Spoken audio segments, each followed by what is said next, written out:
Hello, hello. How are we all doing?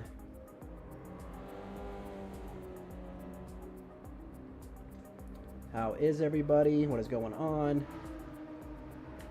Just making sure all my levels are good here. Looks good. Alrighty, let's try to get out on track here.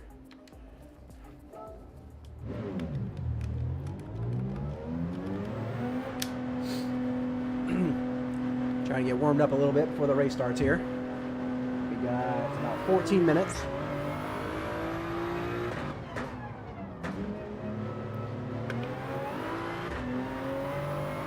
Beatty, what's up, girl? How's been your day with your little one?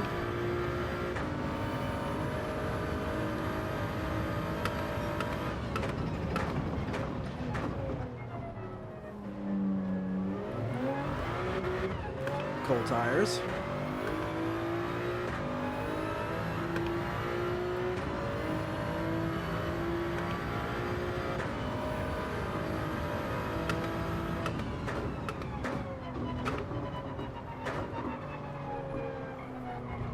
Very cold tires.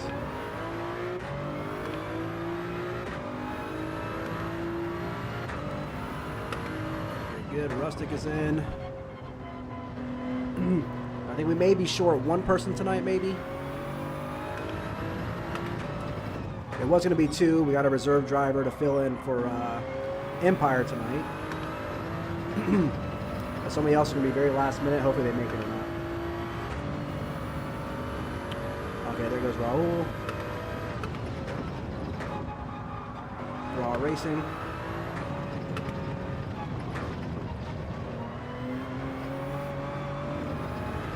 Why does the track feel different right now?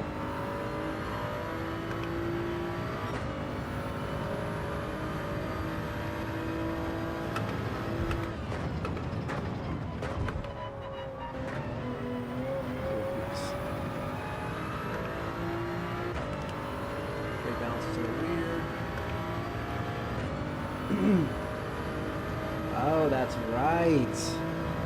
Is Baby going with you? Or is it just you and the hubby going?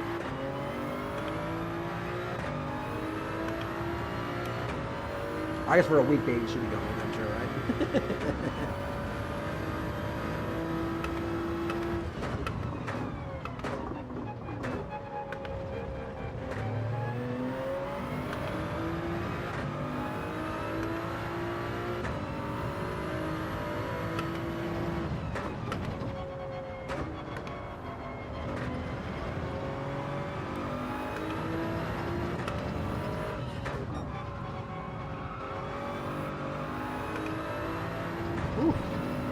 Trust there.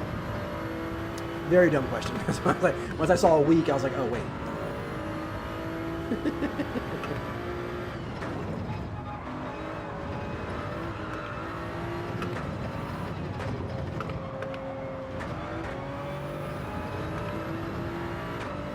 Got 10 minutes.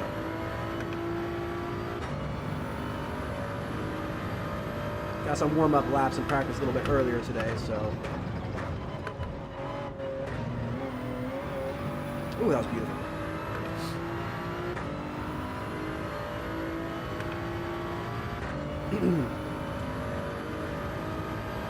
Oh, Annie girl. That should be fun. Y'all like Airbnb it then, I'm assuming? Or y'all know somebody there?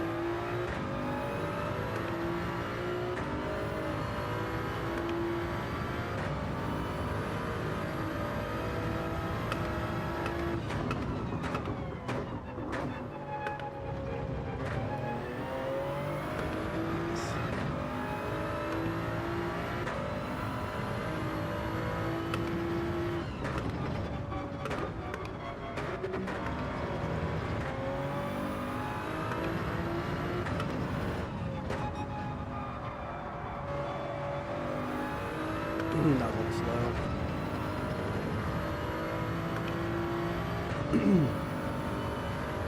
If you buy, hey, that's all you need, you know? As long as you have something over your head, you're good.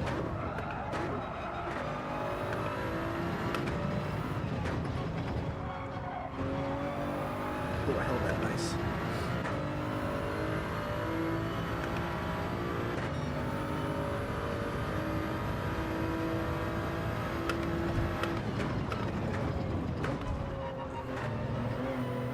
Oof.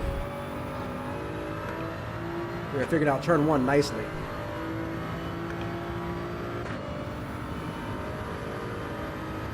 You're on the beach. Let's not comfy about it, you know?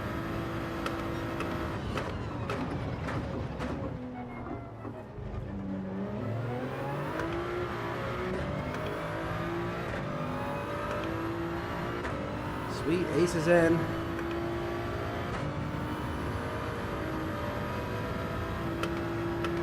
I think there was one more person who said they would be a very, they're going to be late, but should be right here before quali, so.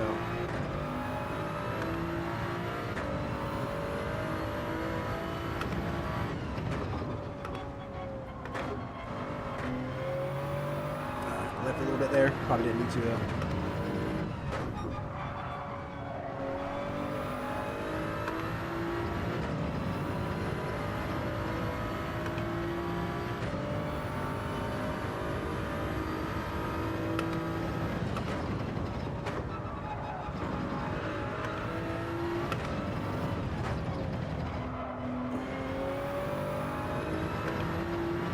Be a decent lap time here. Oh, it's a little bit slower. I did the last sector better. Okay.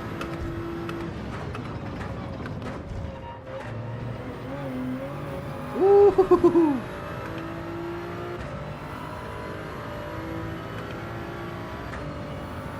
Yeah, I feel you. You guys will have fun though. That's gonna be a nice little trip.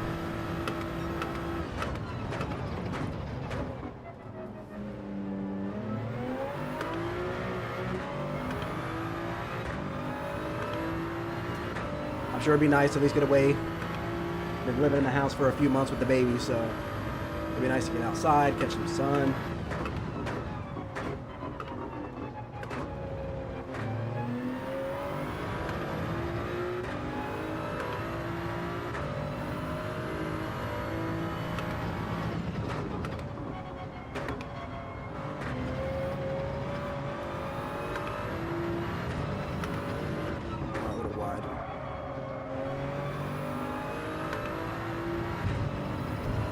The margin for error in this track is very small. Shoot any corner a little wide, it really costs you. But that was not. Ah.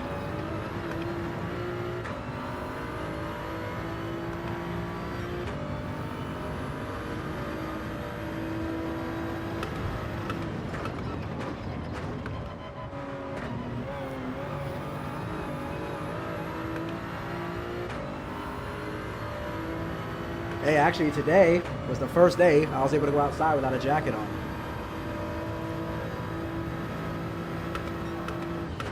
Yep, the sun was out. We got up to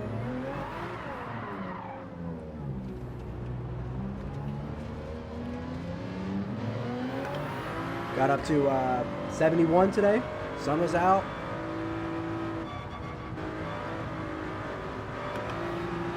Absolutely beautiful.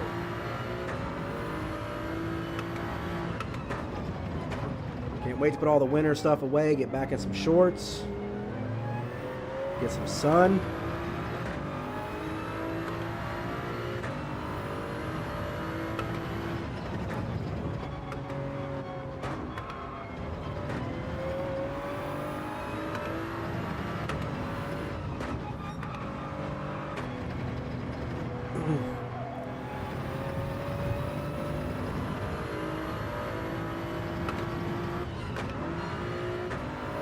It is showing a little snow right now, so we're going to cool off for a second, but the heat's coming, you know? It's coming.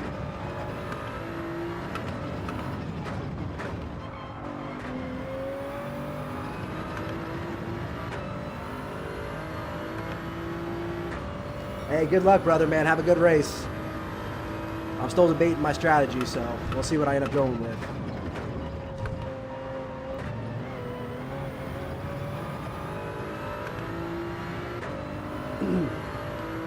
It's like we kind of have our choice of either a 2-pit or a 3-pit. I was doing okay on the hards, but I think I'm leaning toward a 3-pit. Just keeping fresh tires on all race.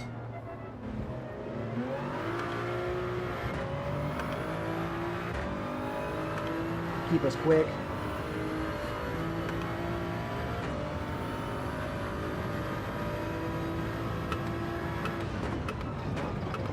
I didn't have bad pace on the hards, but I did have some mistakes because they are a little slicker, so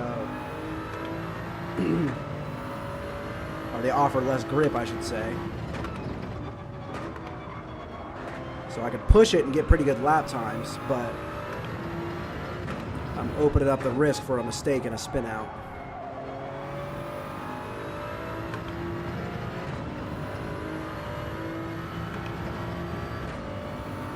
Not bad to be third fastest here in practice at all. Let's actually see how long it takes to pit and just change tires.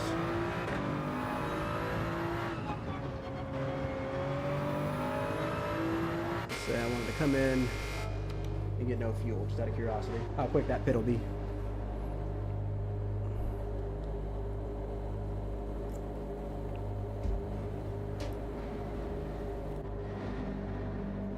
Get your Arizona iced tea.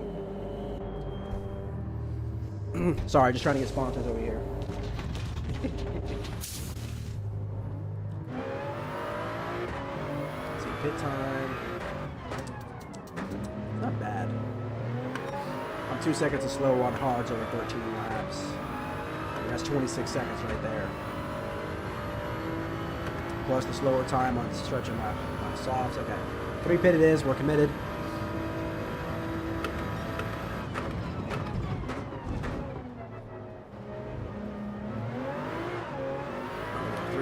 Let me work out the math on my strategy here real quick.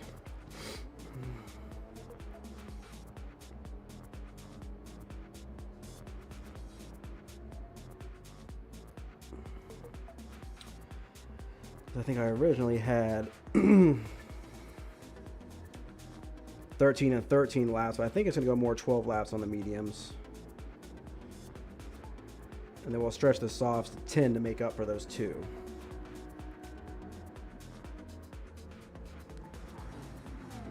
9 plus 10. Yeah, that's what we'll do. Hey, Doc, what's going on, brother? How we doing, man? We're just getting prepped and ready. We got a couple of minutes until qualifying. We have everybody in today. We have our first showing from a reserve driver, Chimp, JCCR. He will be filling in for Empire tonight. Yeah, sweet. So we do have our first race with a sub in.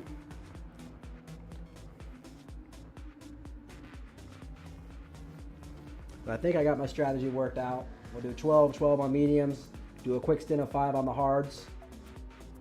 I have to get just a splash of gas, put on the softs for 10, and we'll just zoom it till the end. Hey, Rob, what's going on, man?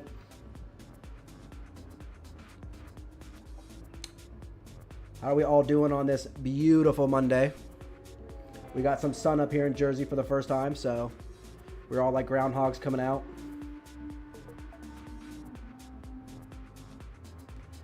Just wanted to sit outside.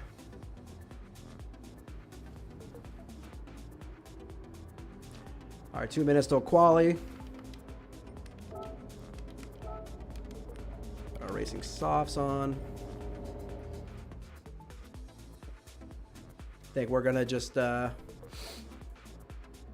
been putting up really good times here in practice, so I'm hoping to qualify in the top 5. And I think if we stick to our strategy, no mistakes, and keep it clean, we should be able to hopefully walk away with another top 5 finish. That'll be 3 very good races in a row for us.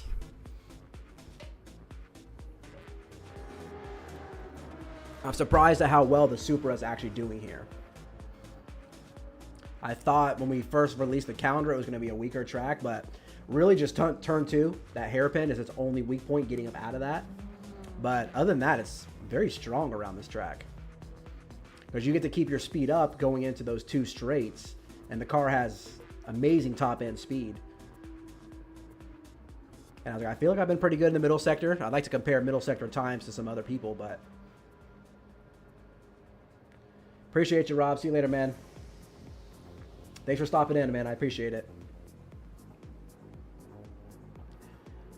I think as far as, has anybody tried the Daily Race C? Nordschleife in reverse.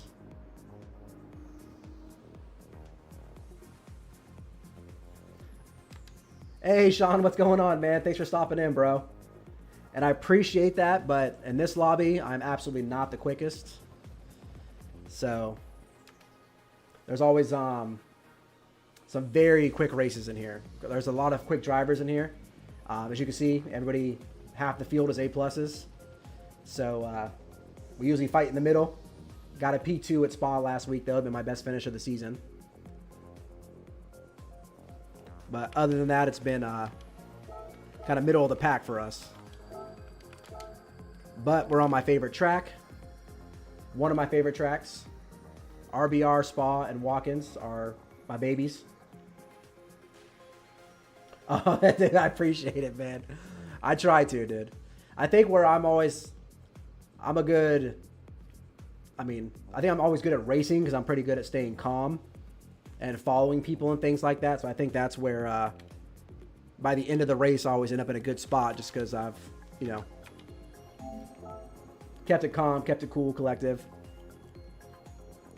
I try to find a good pace that maybe not be it might not be my fastest pace, but it's a comfortable pace. So that way I always try to minimize the mistakes. Because my thing is, if there's no spin outs and no penalties, you should be able to climb at least a couple positions. With a lucky race, you can climb a lot of positions, and a lot of people have mistakes. Oh no, we don't need traction control here. I would like to go, please.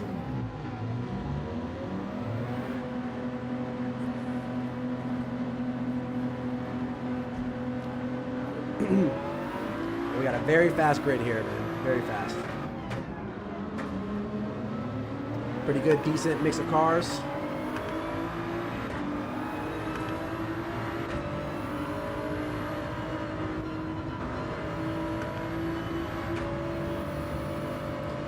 We are racing with a little bit cloudier weather.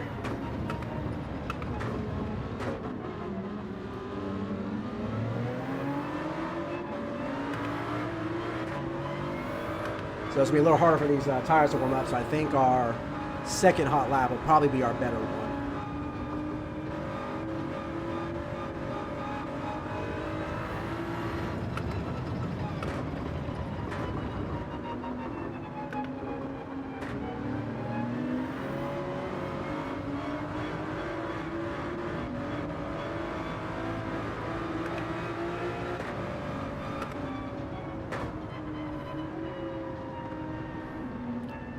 Make sure we leave each other plenty of space so everybody gets a chance to just take off and get a good hot lap. Everybody does really well here with that.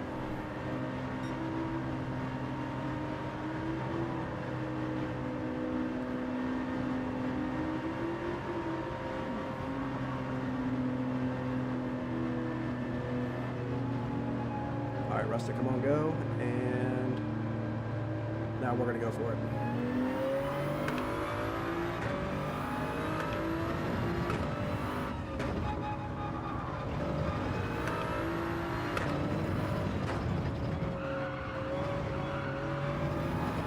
Tires are still a little cold sliding out on that corner. I wouldn't even full tilt there.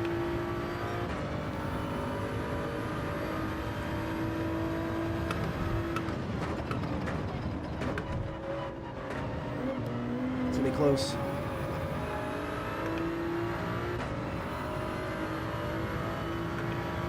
Hey, I get that, man, but thanks for stopping in, bro. I appreciate you. I get on a little earlier Saturdays for some dailies.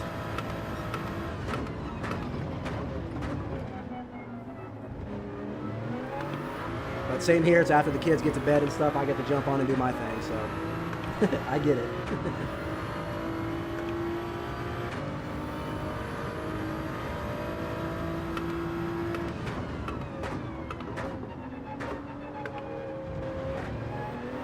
Hold it.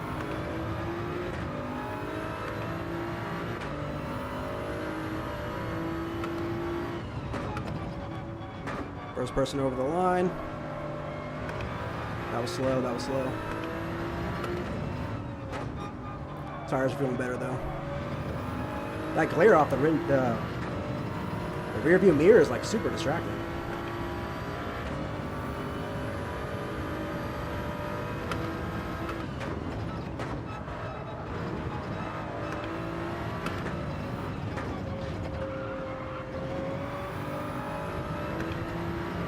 I'll stick with the 130. Alright. I would love to get a 129 in this quali. We were doing it in practice, but after a couple laps and really getting into the groove.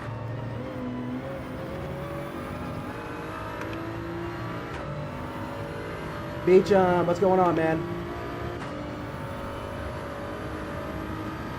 Thanks for tuning in, man. We got a good race tonight. RBR always makes for some very good racing.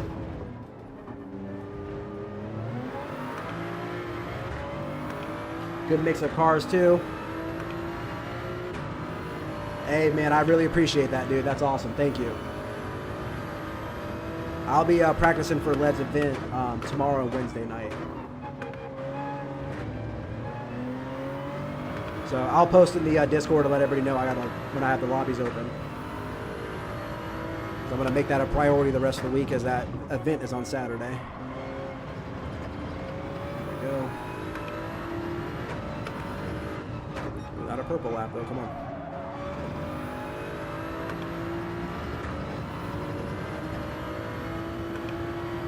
Russell with a penalty, hopefully that does not get in my way. No, he's pretty far ahead. Oh, there'll be a penalty right there, that was close. I messed up that last turn. Might be a little faster, but not as fast as it should be.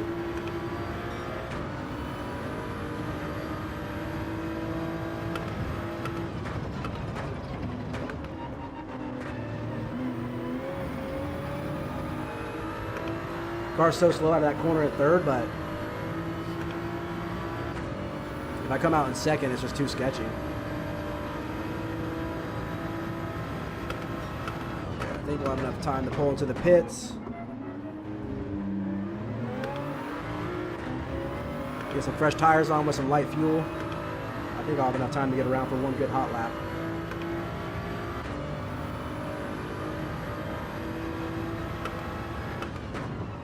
Close.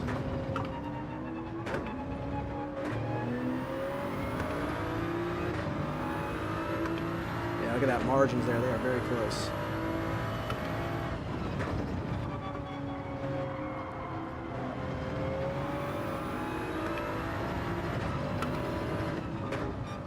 We have 3 minutes. And oh, no, we're good. We're good. Hopefully we get 2 hot laps.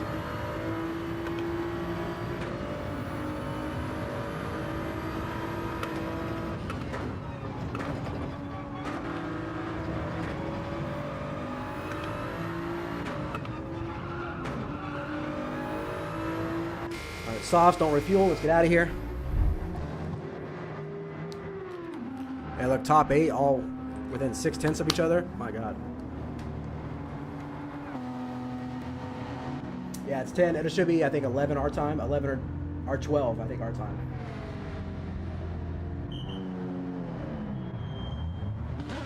Well, that's good. That's what we're looking for.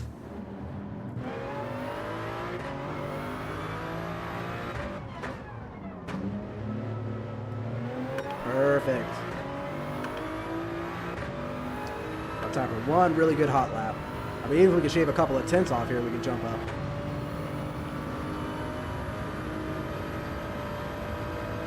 Oh, come on. Why is that? I got a fan on it. I got a fan on it. That cannot happen during this race.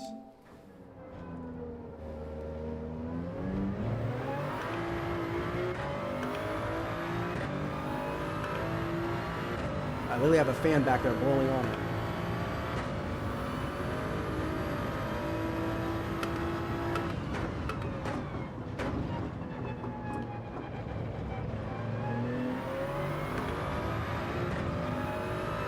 I need to find somebody who can fix that, hopefully in a day.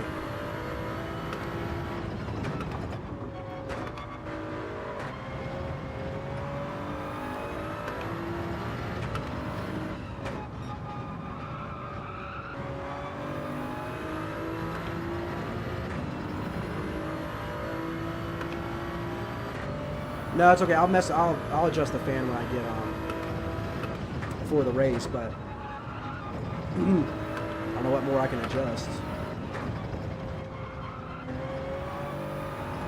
All right, I'm gonna focus up here and get this one hot lap in here.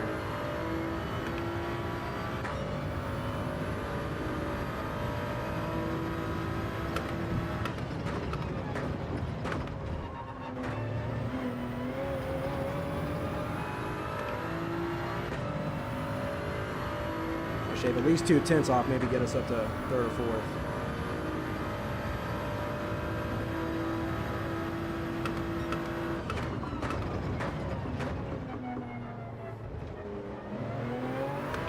Better. I messed up the middle sector on my 0.4, so.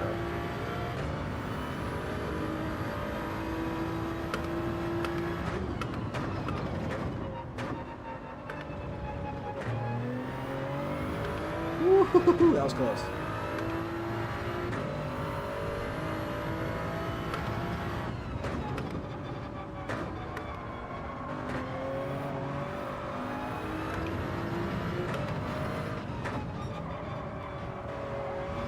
Better.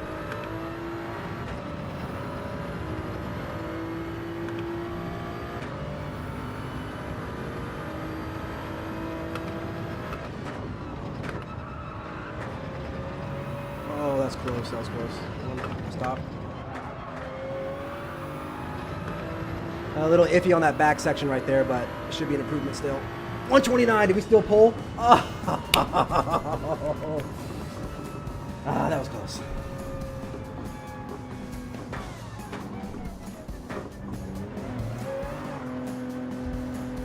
Very close. But I think everybody's running except for Colonel Mustard. I saw him in the pit, so all these people have a shot to still knock me down. Yeah, 0.03 of a second off of Rage. Said, love me some RBR. Like turn 1 is such a crucial turn, and when I finally learned it a while back, it just shaved half a second off my lap times. Like turn 1 is just can make you or break you. All right, while there's 2 minutes left, guys, I'll be right back. I'm going to mess with this and try to see if I can't get the, make sure this thing cools off. 1 sec.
Alrighty.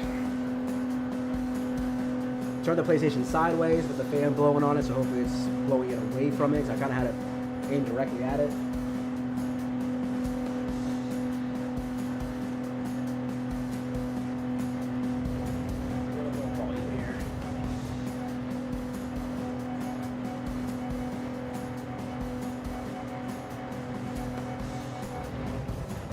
Alrighty, so we're going to start on the mediums.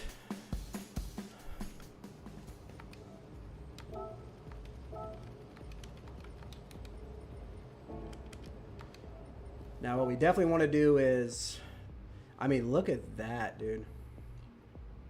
I mean, Rage is 0.7, okay, but between 2 and Look at that, all the way up to 12th place, putting up 130s. Some 131s, then a low 32, so basically another 31 there. So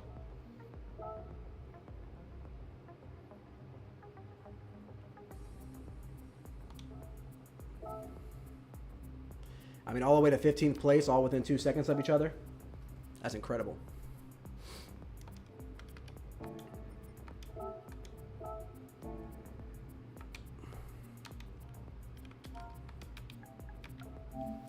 So we're going to start mediums. Part of me, since I'm up front, wants to start on the softs, but I have a full tank. I know a lot of people are going to do 2 soft stints, but I felt really comfortable on the mediums, a really good pace. So I think that's the, oh, that's a little close right there. Hold on. Ooh. There we go. There.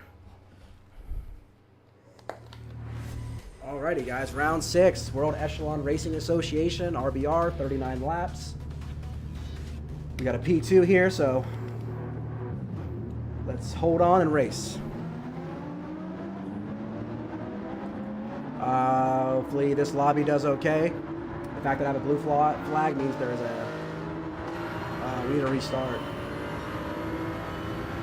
Right?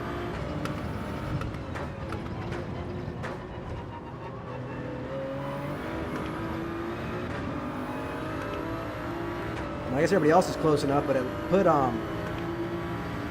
Rage way ahead. Okay, he's slowing down. People are jumping out. Okay. Yeah, so there was a little bit of a glitch there in the lobby. As you can see, it started Rage so far ahead of us.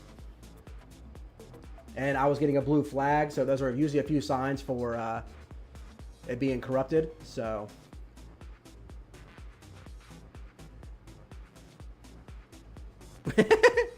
man, that was P3.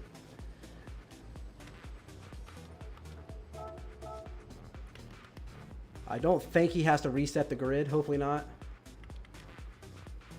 If he does, we'll have a few minutes.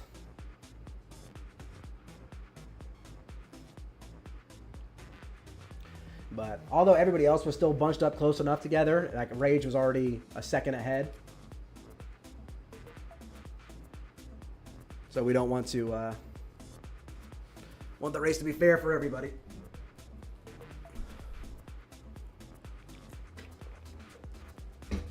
Okay, he is going to have to set the grid manually.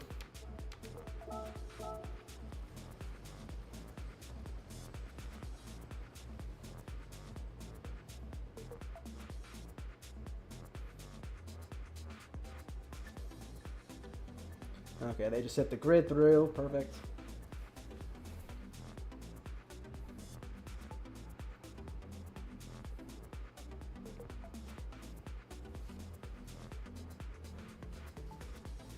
Started this way too fast. Yeah, usually there's a little bit of like a 5 minutes between quali and race start. Give people time to go to the bathroom and stuff. We finished quali and he jumped us right into the race.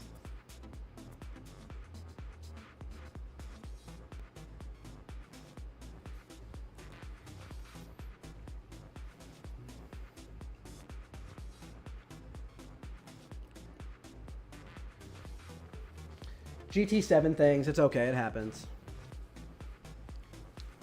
Oh, let's double check our tires. Aha.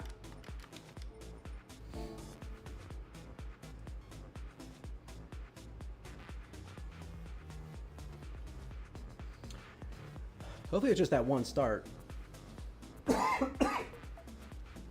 Excuse me. What makes this track one of my favorites? It's a good question.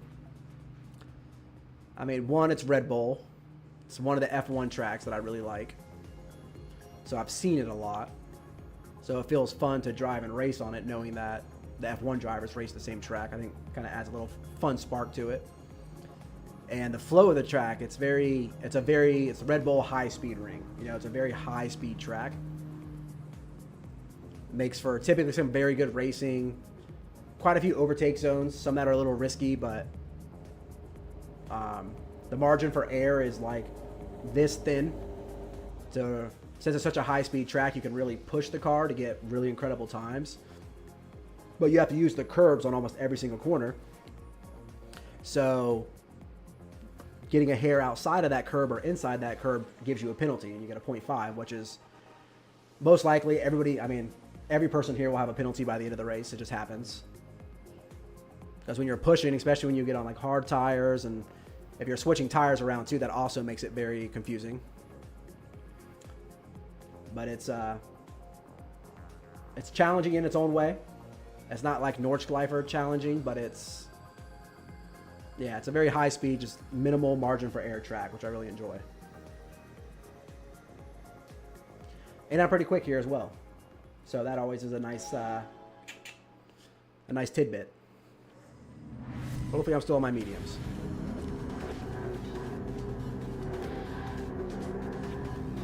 Okay, we are. I gotta do our thing here. Perfect. Okay, everything looks better now. Alrighty, guys. Start sequence number 2. There we go. Let's get it. I have some absolute animals right behind me, so I'm just gonna follow right into this first zone.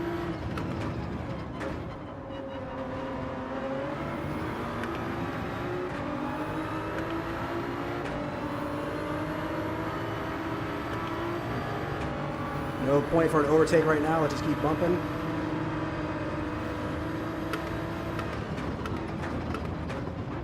The Canadian guy flew up in here.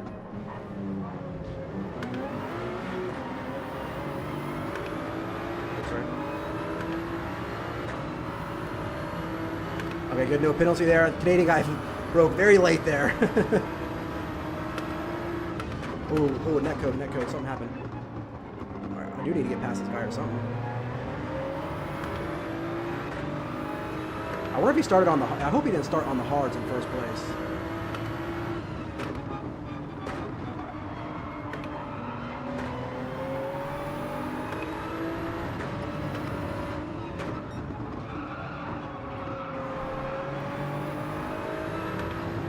Because I feel like I'm faster than him, so it makes me feel like he's on a worse tire. Unless he's still waiting to warm up here. Oh, late break. Dude, he's gonna get me past, bro. Very distracting. He's got to be on the hard tires, which is not great. I need to get past him.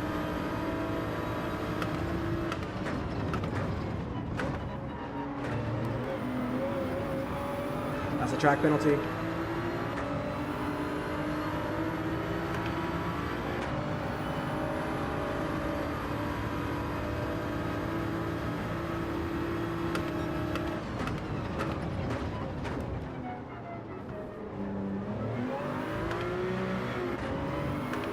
If I can pull ahead a little bit, hopefully this track penalty won't cost me so much. Rustic has one as well. Keep the slip with rage. Let him stay in front of Rustic. It feels like there's some net coding going on. I feel like my car keeps skipping in the braking zones. Really wish I didn't have this 0.5 right now, but it's okay. Come on. Bad turn. It's going to put me back here with the mess again. I have a 0.7 gap. Rustic also has a serve penalty, so hopefully I don't lose too much. I might be able to keep it, actually. Oh, perfect. Not with a late braking like that, though. Okay, let's focus on our race. We're in first. Okay, let's focus on our race. That watch behind us. We have 11 more laps of fuel.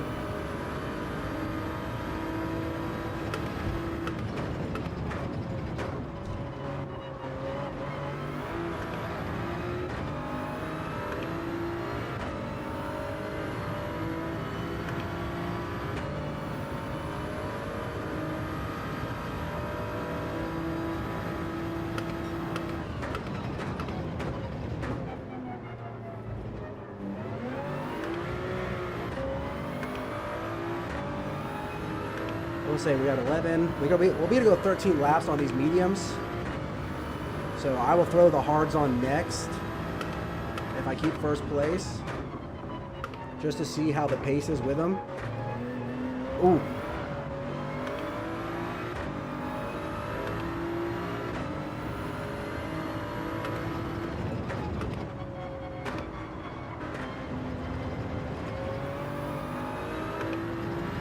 But again, I would have to force my softs 13 laps, and I don't like the sound of that. Alright, getting sloppy.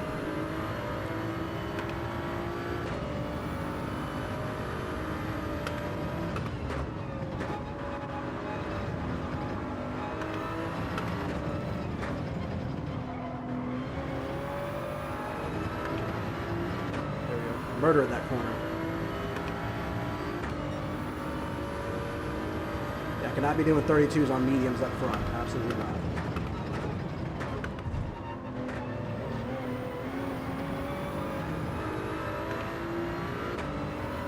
We need low 31s. We actually need 30s. We were doing that in practice. We can grab some 30s on these mediums.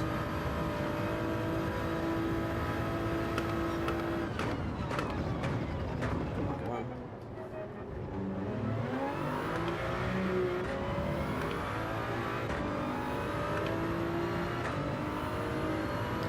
Yeah, exactly. I think I'm getting some little glitches here. Something feels off. Typically, how we had that really bad start and had to restart it, we should have shut the lobby down and start completely over, because it could have been the lobby itself. We'll know if it's a bad lobby if people start losing connection and dropping out. Yeah, see, Rage is very good at that middle sector.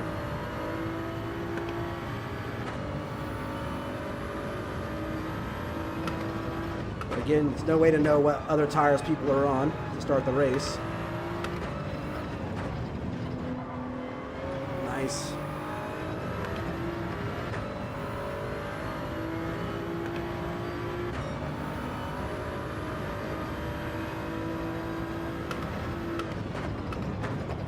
Oh, turned in early. It's okay. That was very slow, but we were careful. And we still got out quicker. Okay. And that was somehow quicker than I'm not going to understand, but it felt slower. Yeah, 3/10 off. Okay. Okay, that felt slow.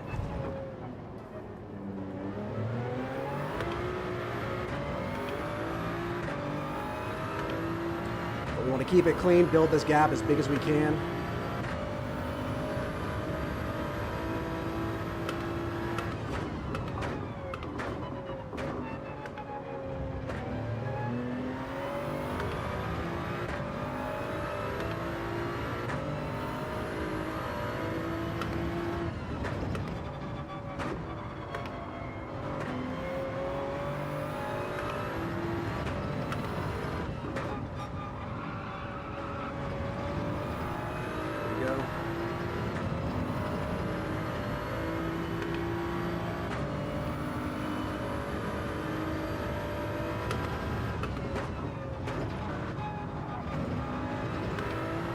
A little tight inside, it's okay though. Ah, that was slow.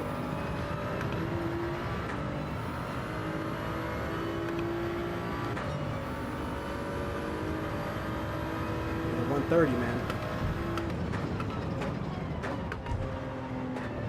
There we go. There we go.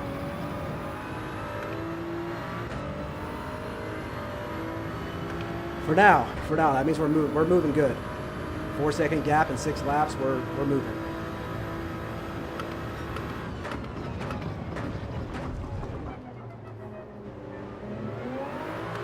People might be thinking I'm on softs. They're going to be very upset when they learn I'm on mediums. Usually when someone's pulling away like this, you're like, oh, they must be on softs. No, sir. Rage might actually be on the mediums too, because nobody else is getting by him. Oh, Crazy got by him. Oh no, Rage dropped to 7th. I just can't imagine he would start on the hards after Rustic tried that at St. Croix, and it was a very bad race for him.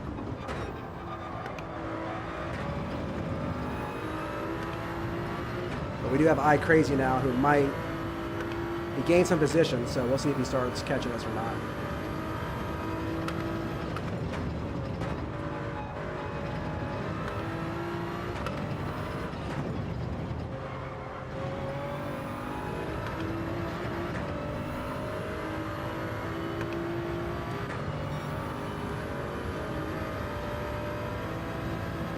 He's also in the 4C, which I have a big advantage on these straights over him. Turn 1 every time is so nerve-wracking. And he's also in VR, so he can't really see the gaps. The deltas.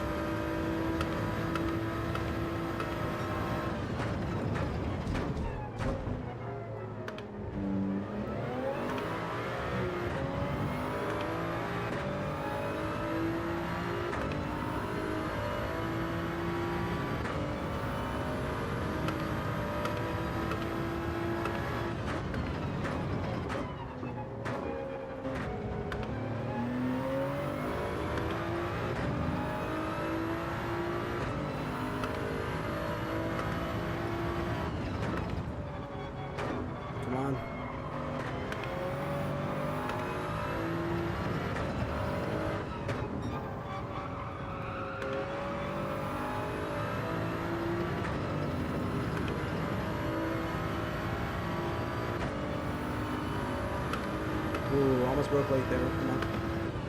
Grip, grip, grip. That was a little slow out of the last corner. Not terrible, but not perfect.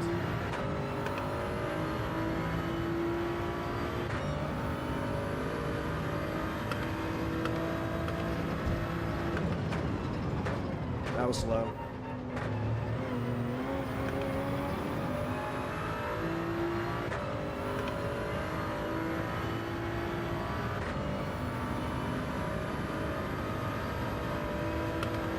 Yeah, 10th off. Okay.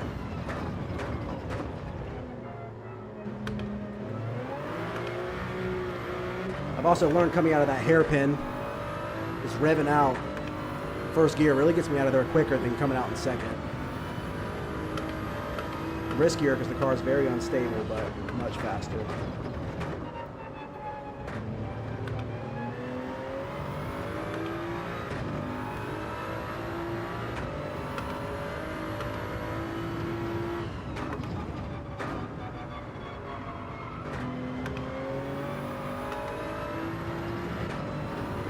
Careful on this inside curb. You can see every single corner I'm using the curbs, every single corner. That's why this track is fun but risky, because curbs, of course, are a little more slippery.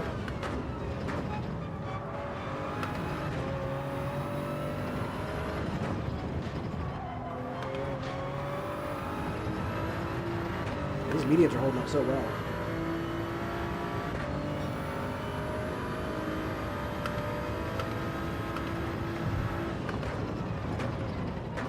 Oof.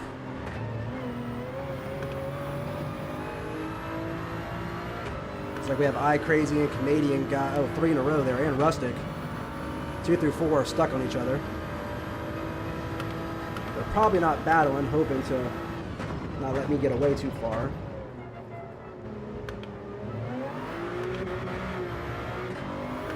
And I don't see any of them doing any overtakes, so it looks like they're following each other, probably trying to bump along, but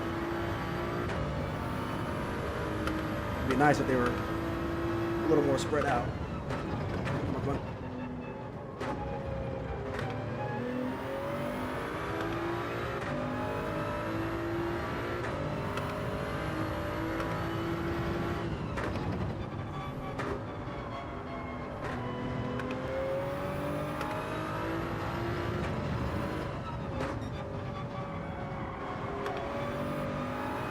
These mediums are holding up. I think I'll go the full 13 if it seemed like he was at.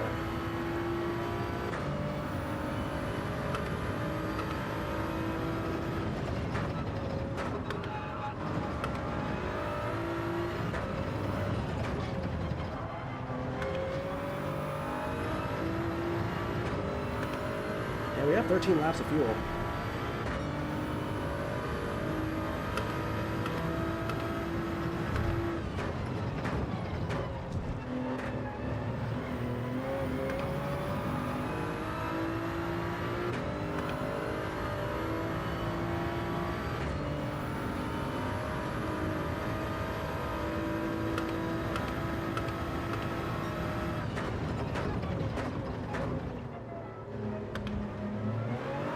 I'm curious to know what happened to Rage.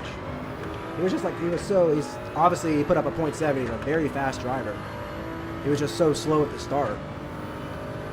I'm just curious what he was up to. Or if he only practiced on the softs and he wasn't ready for the mediums, or I don't know, something.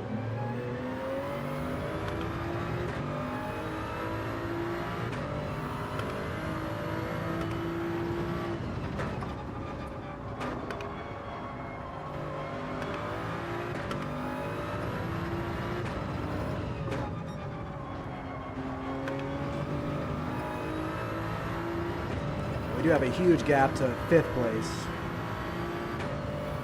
So that's nice to see. Oh, I broke way too early. What am I doing? Messed up my braking reference there. Come on, that was slow. Come on.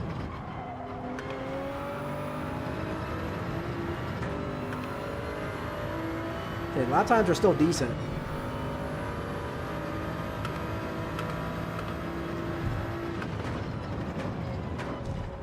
But that's gonna be close. I was still inside the white, the yellow curbing. I should be okay. All right, we're okay.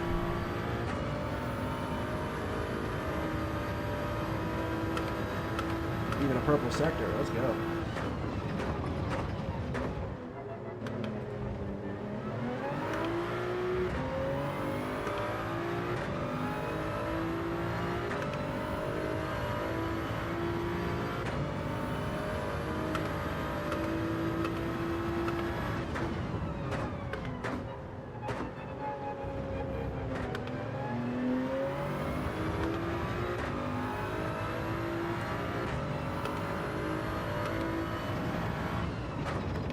There's a little grip there.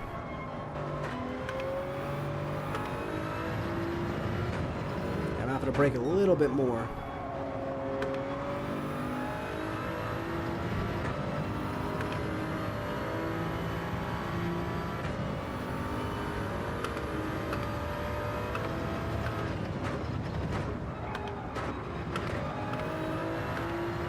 Yeah, we're losing grip.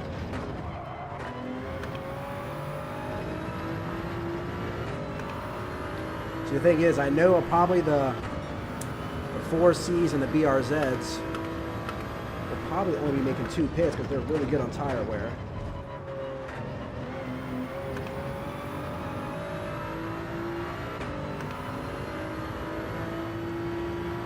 Because I can do 13 at a time, I just have to make my softs last 13 laps, which I reckon I can do.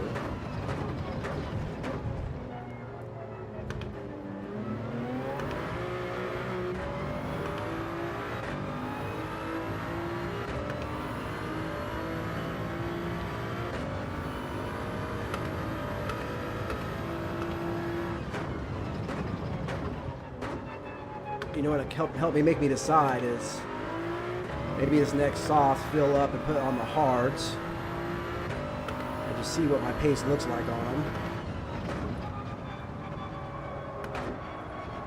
If my pace isn't bad, then we'll just run in the 13 laps, pit, get our softs, and go.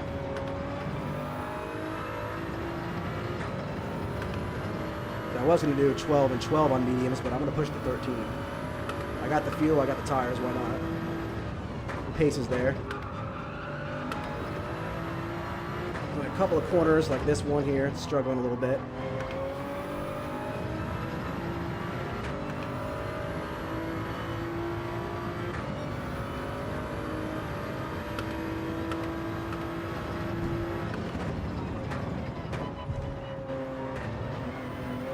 Then end on softs, exactly.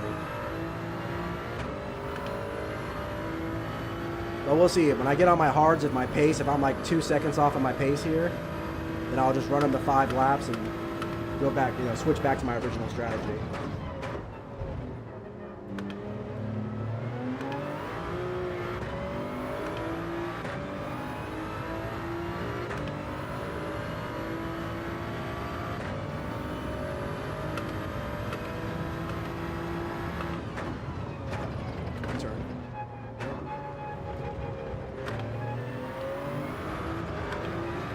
Once the tire grip goes down here, the car really does slide and it opens you up for risk. That was my original thinking of my original pit strategy. I just wasn't expecting to be leading way out in P1. My original strategy was medium, mediums, hard, softs. Part of me is just wondering if I stick with that, but that'll be medium softs at the end.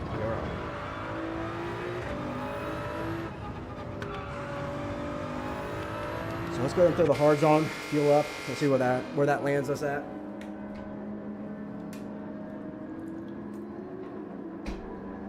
So all these guys run mediums. We're all racing mediums.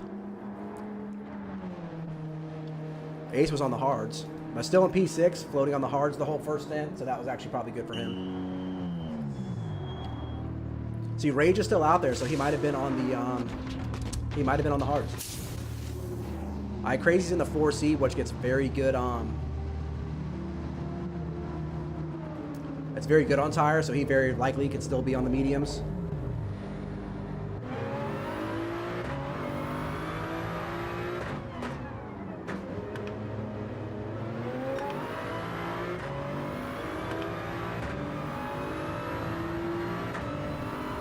To keep this position, it looks like it.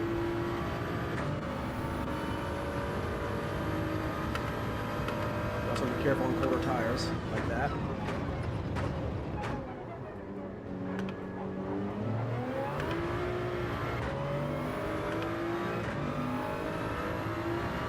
So I do still have Rustic and Canadian guy behind me, pretty good distance.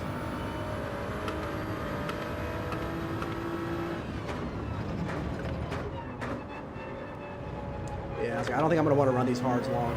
We'll see after a couple of laps, but I already don't like them. I'm not making my turns the way I want to. Yeah, so Crazy was on the mediums. So with that in mind, come on, dude, I need grip. Come on. Looks like he probably will be doing a two-stopper. Also help me out as Canadian guy. Oh, please don't be a penalty. Please don't be a penalty. Come on, dude.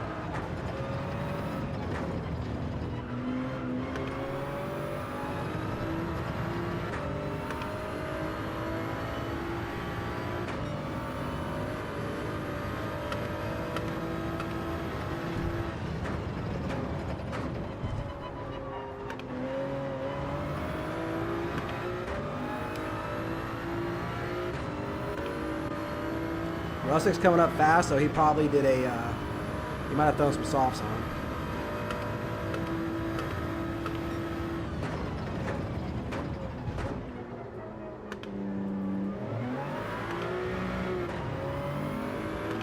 I think I'll do what I originally wanted to do, though. I'll do 5 laps on these, stop, and get on my mediums.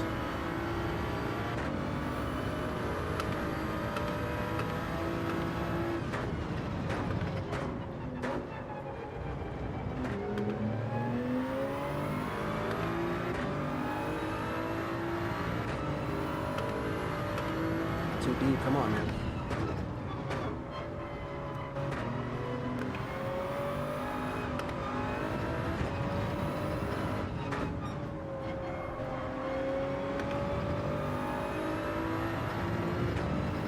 Yeah, Rage did start on the hards. I wonder why he did that. He had pole position.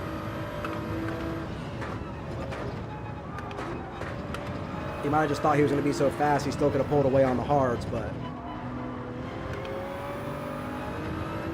Hey, Richie, what's going on, man? Thanks for stopping in. We are having a very good race here at RBR for ourselves here.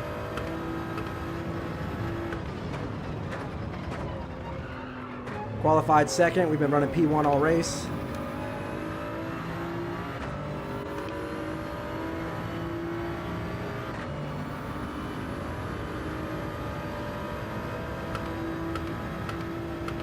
That's interesting. A purple first sector on hards.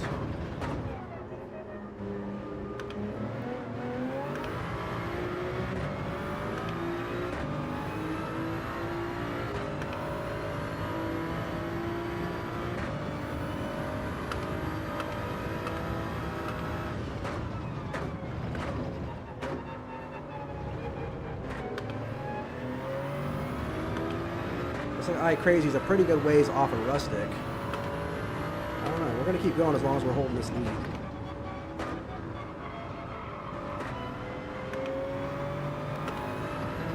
I'm just curious if... I really don't know what to do. Like I said, forcing the softs 13 laps was brutal. The last few laps were very rough. But I'm seeing pretty good pace. Now these tires are warmed up. Right, if I run another 132, I'm probably gonna get out of here. 1, 2. Yeah, mediums, you know, we're running 130s, 131s. We're like 2 seconds slower a lap. Over 10 laps, that's 20 seconds right there. That's a pit with no fuel.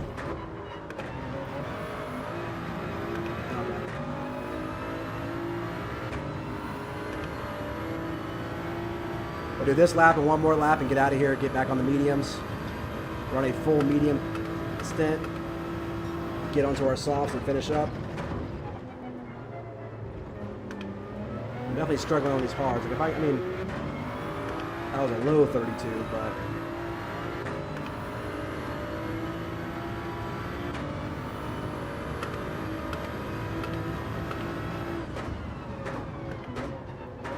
come on. I didn't see what Rustic put on.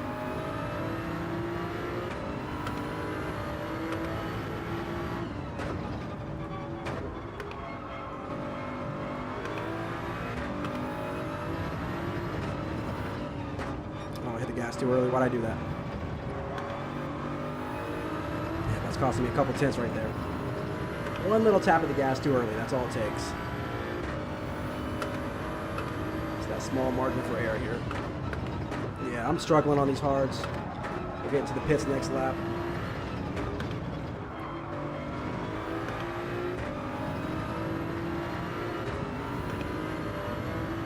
Did get a 131 in there.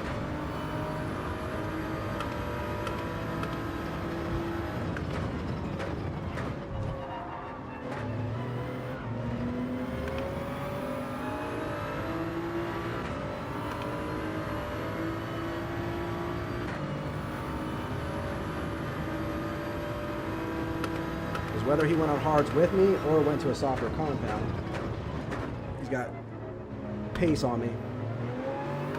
Drones, what's going on, man? How is your Monday going? And have you tried to tackle Daily Race C yet in reverse?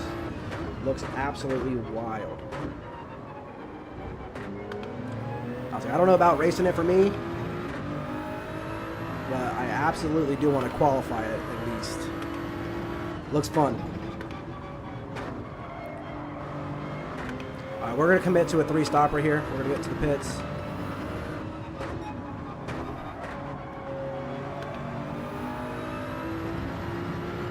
If that strategy fails me, it fails me, but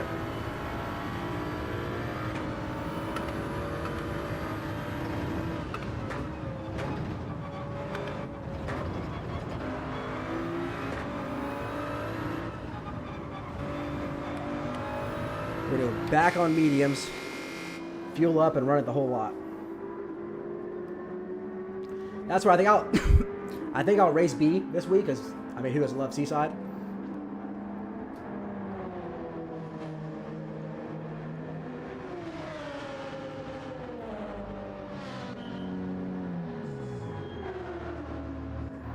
But reverse was looking absolutely insane from the streamers today. Like, you had the top guys wrecking and hitting each other like it was bumper cars out there. Looked like a D lobby. So I was like, okay, this looks like some fun.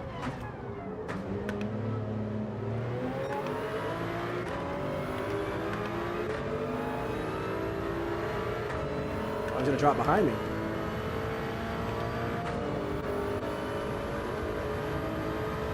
Sirgon and I have had some pretty incredible races. Ooh, almost lost it. Gotta warm these tires up.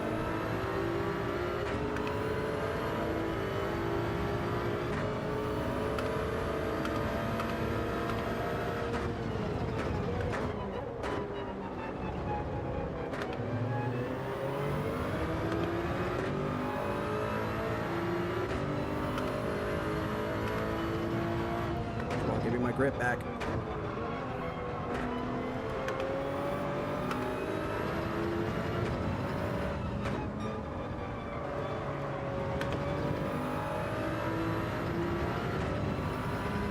Oh, dude, I'm talking like digits, Sammy, like the top lobbies. It looked like a D lobby. It was insane.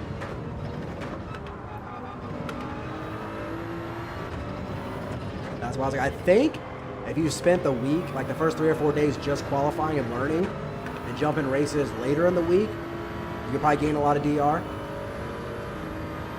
But the racing was just so hectic. Oh, that's gonna be close. Very close. All right, we're okay. Let's see, we're back on our mediums. We're catching the leader.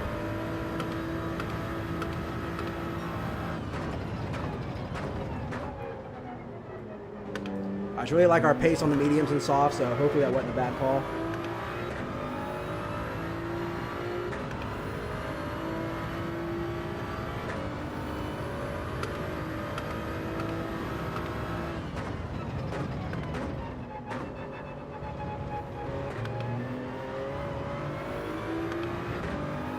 Because then also forcing my softs, the last 3 or 4 laps, they would have been running 132s as well. So I think with how fast I am on the mediums and softs, I'm going to overcome a pit delta. If not, it's going to be a very close difference, I think. Because my true hard pace was like 132. So that's 2 seconds slower than mediums.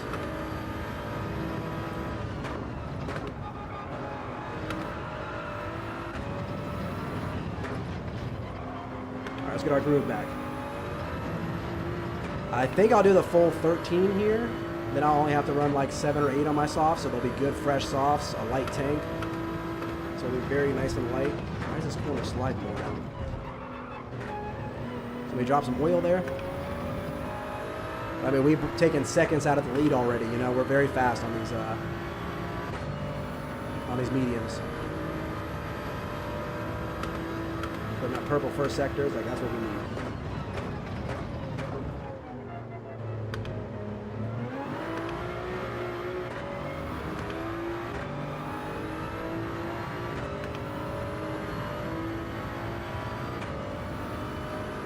Raul pit behind me and came out in front of me, so I'm going to assume that he put a light tank and some softs on, so.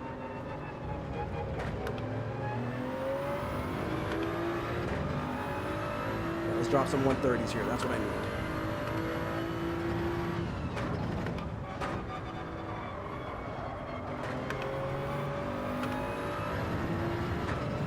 Yeah, Russick's running a short stint of softs as well, of hards.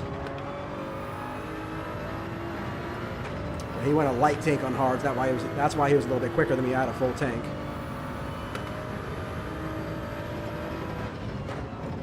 Which if I was committed to the 3 stop, then I would have stuck with my original strategy, went back on the mediums, but I really wanted to see what my pace was like on the hards.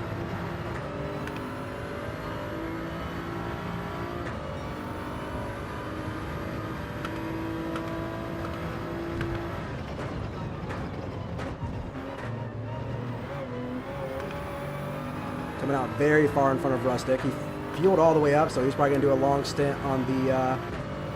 he must be going back on the mediums. So our strategy is not far off from each other.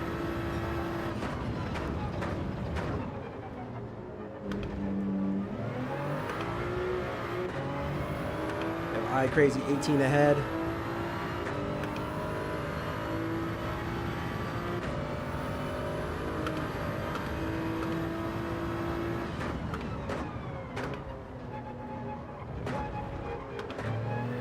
little slow.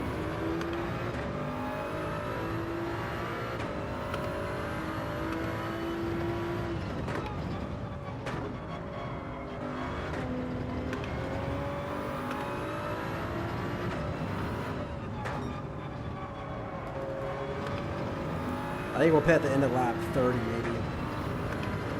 Run 9 laps on the softs maybe. We got time to figure that out.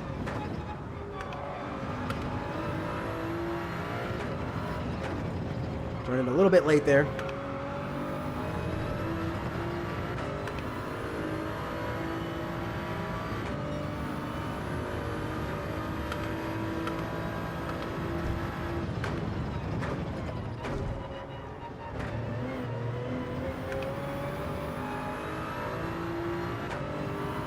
Fraudgy with his 130.0, he's on softs. So when I get on softs, that's my plan, is to hopefully take the fast lap. But with the 130.0, he definitely had to be on the softs, I would imagine.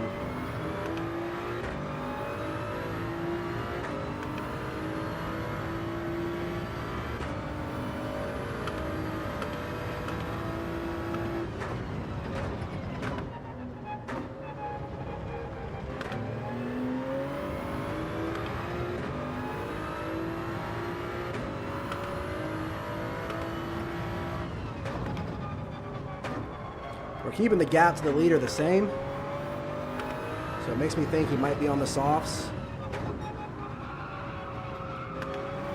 Maybe not. We're definitely not making any headway with him. There might be a lot of people doing a 3-stopper though, because the hards are just not hit around here.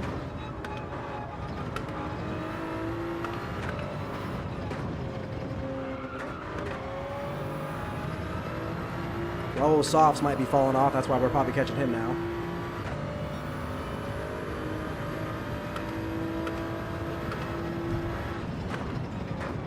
Oh, that was slow. Got on the gas too late there. Oh, man. Sorry, reading the comment.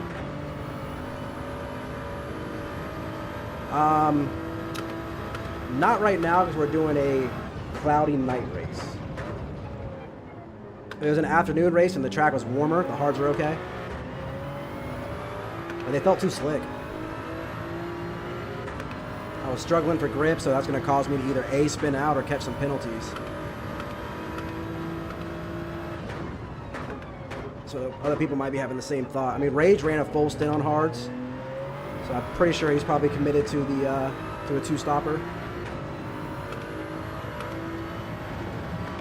And I know, I think Colonel Mustard said he was also going to be doing a 2-stopper in chat, so there's some out there.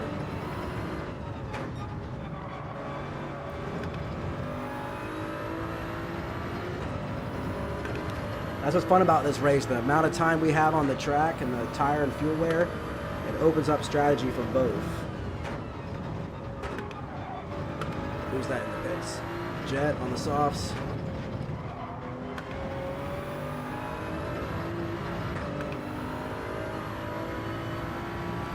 Yeah, we've cut a second now out of the lead.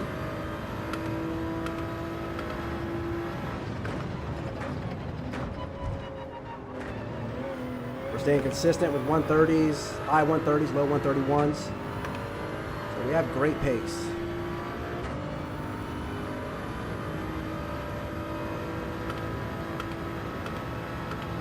Although I keep setting the purple first sector, means our pace is not bad at all.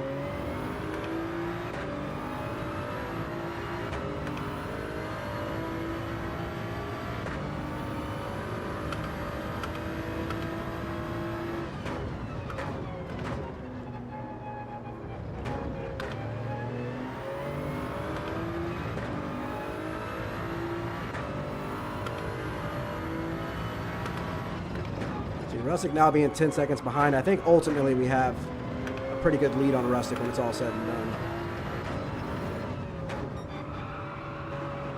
So I'm really fighting with iCrazy, because he was the one that was behind me before I first pit. He was, what, 5 seconds back? he's going to be the one I'm really fighting with.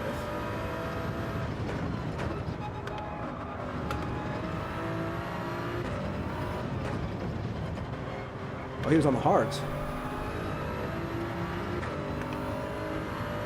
There's a 130.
Ace in on the mediums.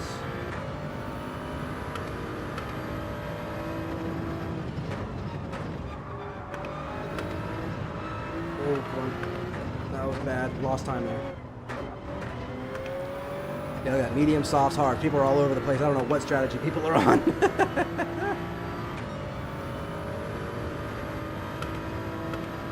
Oh man, I don't know if I'm gonna be a genius or really fall back. Whew.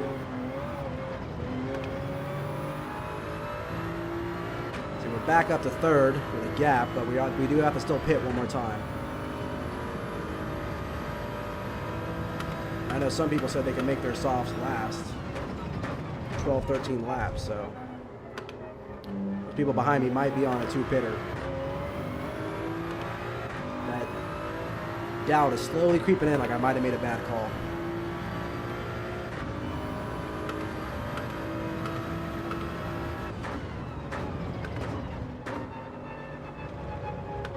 Come on.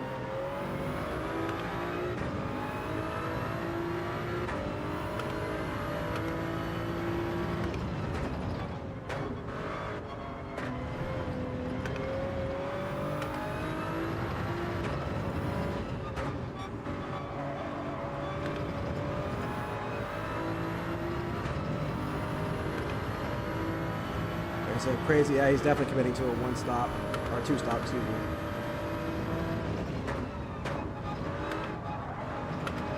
At this pace, I think I lost first place. He did what? Mediums, hards. He's gonna throw his softs on at lap 28. That's 11 laps on softs. Yeah. Damn it, damn it, damn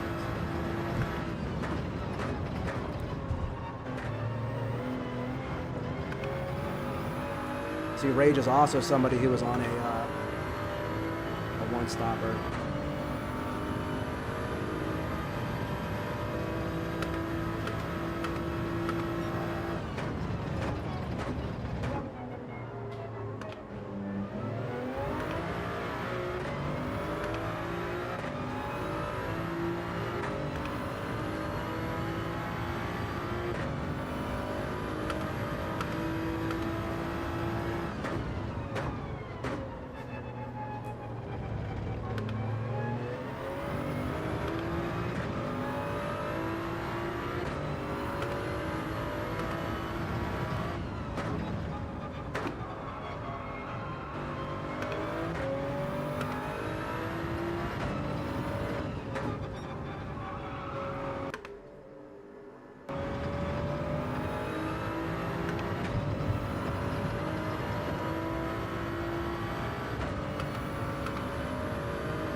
That's where the Supra hurt me a little bit, choosing this car because of the tire wear.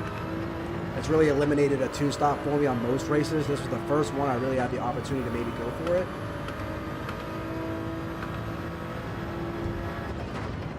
Ooh, good exit.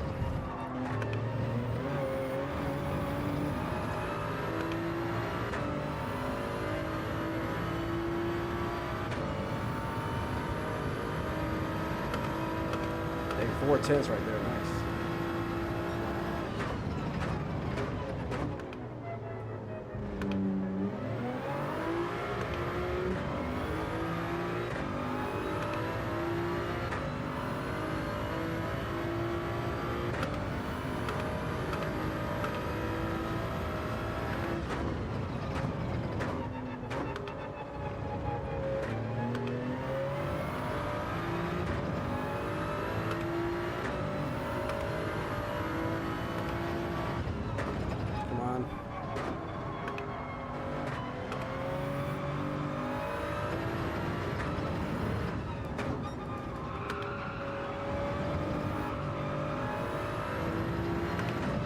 One more lap and throw our softs on.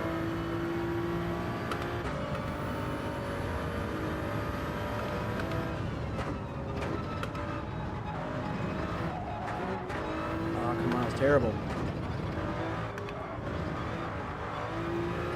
I'd rather just give those softs everything we got.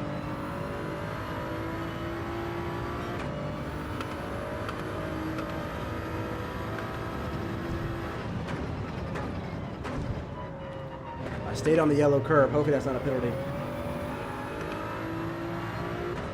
Hey, lady, bro. Thanks for stopping in, man. I appreciate you. I also got a chance to look at the Megane, and it's absolutely beautiful. It looks great, man. I appreciate you. I'll have the Laney liveries on all my races Saturday. I'm excited for it.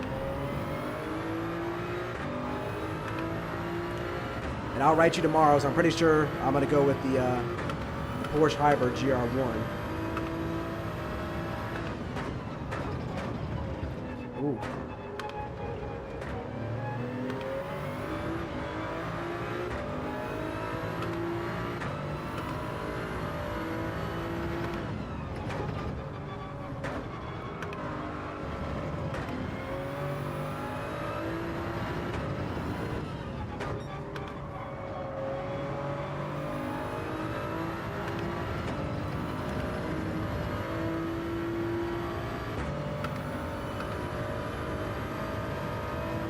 I'm gonna go one more. Okay, Rage did. Oh, snap. Rage did pit again. I probably should have pit with him. He's gonna be throwing softs on now.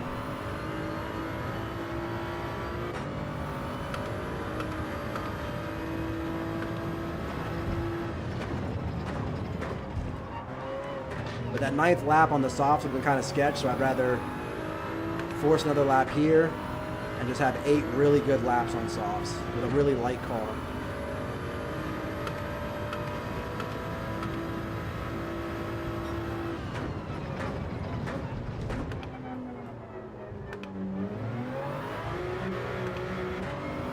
Appreciate you, dude. Thank you. And thanks for stopping in, man. Really a true legend.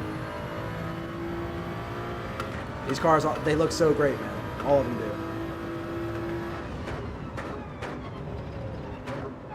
Oof. Eventually we'll have the whole garage suited up.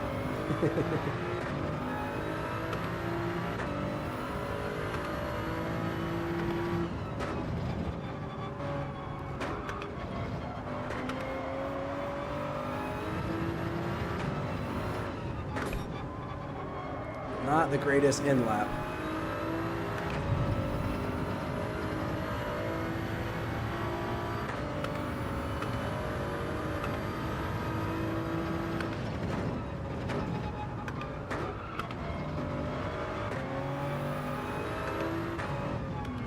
Softs. 8 laps of fuel, and let's run it.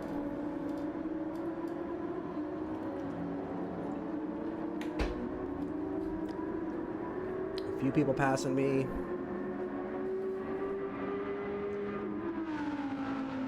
Come on, come on, come on, come on, come on, get me out of here. Oh, I still gotta put fuel in. Oh my gosh. Unless any of these people pit after me, man, I made a really bad call. And 8 laps, let's go. Come on, come on, come on. Come on, come on, come on. Get me in front of these people back here. Come on, come on, come on.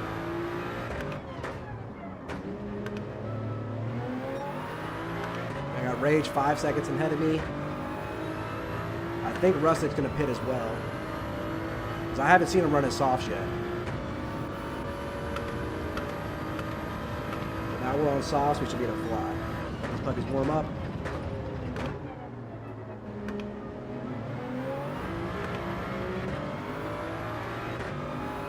I think his rage is very quick, so I'm not sure if I'll catch him or not.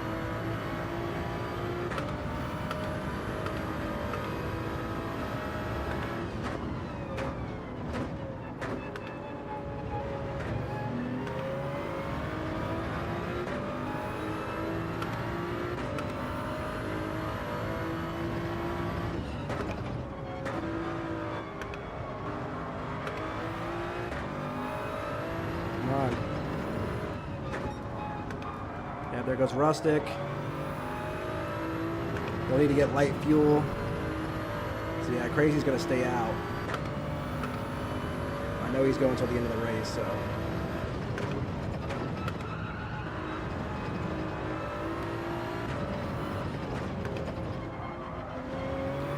Get ourselves into the top 5.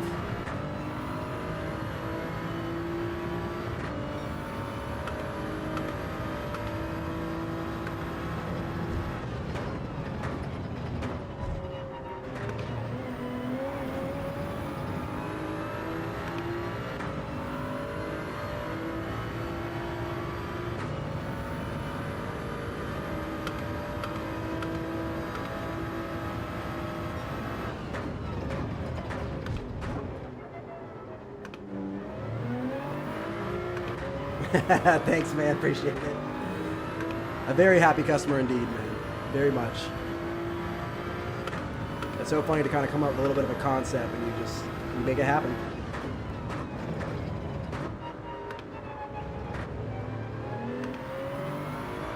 When I first, when old Bailey Race Control there first made it with the tie, I was like, oh, is there going to be a way for him to anybody to do that? So I'm very happy we were able to figure that out.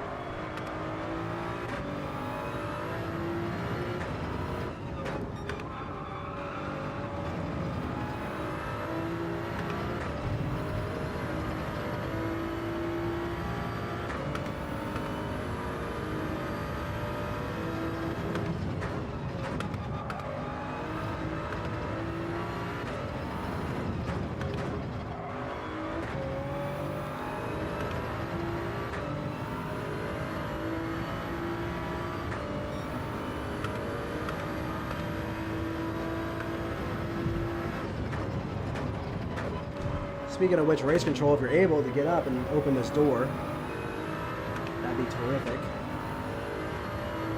I am sweating up in here.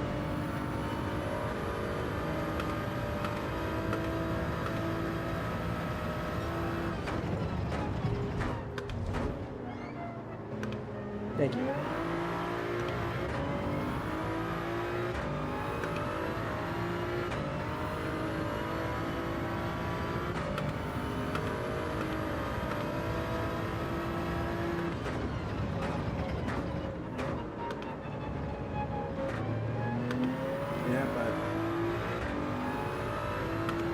Like I should have just stuck out. Like I said, a pit delta loss was around like 20 seconds. I'm only 16 seconds behind the lead, so it just didn't work out. Running the long stint on hards and softs would have been the better call. Oh, Ace is coming in the pits. Terrific. Oh my goodness. Thank goodness. I did not think we were going to see another pit from anybody up front here. That's awesome. A little distracted by getting excited. He might be stopping and just grabbing softs and headed back out. If he's run all of his compounds, I don't know.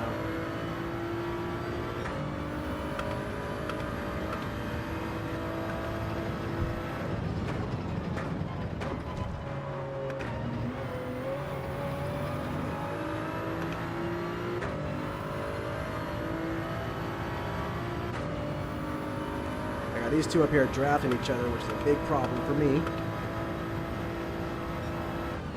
I would love to at least still walk away with a podium after the qualifying and race that we had. We've had a terrific race. Our pace has been awesome.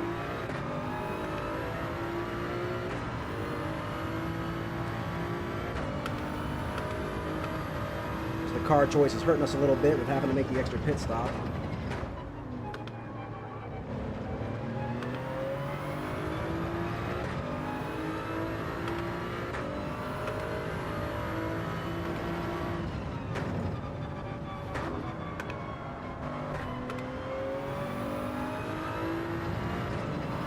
Maybe we can at least take fastest lap.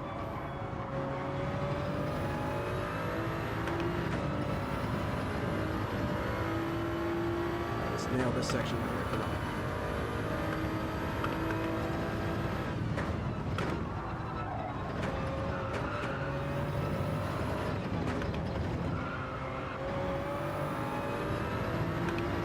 Fastest lap. Let's go.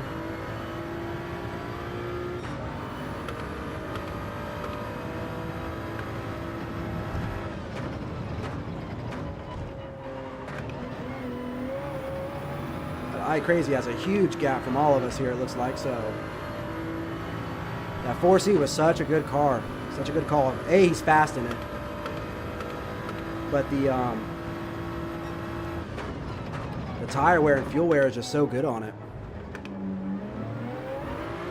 We got 3 laps to try to get a P2 here.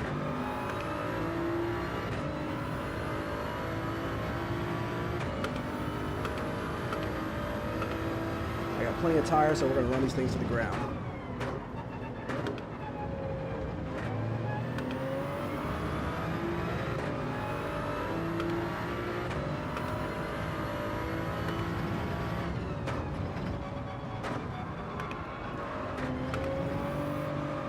My problem is with them being so on top of each other, it's going to be hard to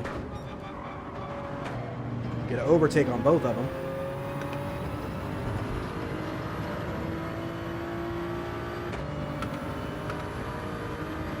Them fighting, that's the best case scenario for me.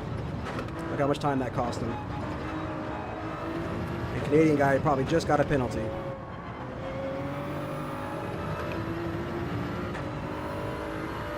They must have took the bump into effect, and so he did get the penalty there. That's all right. Ooh. It's all right. I try to push it.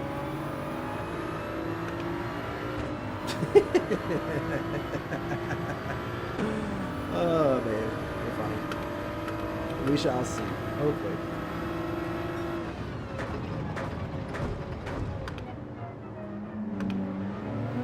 So get a move down on these two is gonna be very hard. They're just on top of each other. A penalty from one of them would be great to spread it out a little bit. Canadian guy a little wide. Both of them a little wide. Me a little wide. We are absolutely pushing to the limits right now. Come on, come on, come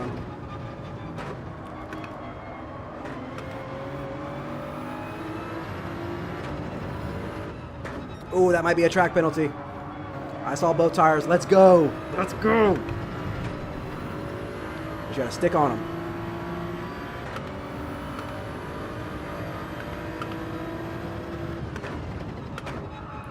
Turn right. Perfect.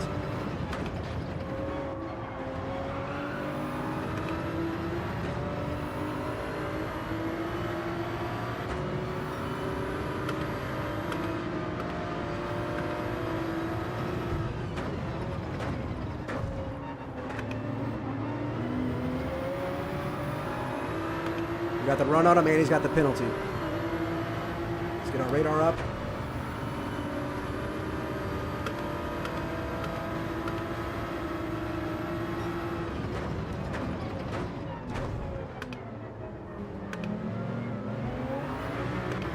I don't want to fight with him right now. Let's gonna let Rage pull away.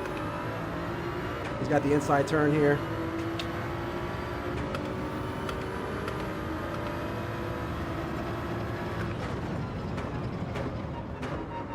Come on, dude. That was dirty. Come on, Canadian guy. Push me wide, dude. And now I'm not gonna get past him on the penalty. That was on purpose. Felt on purpose. I left you so much room, dude.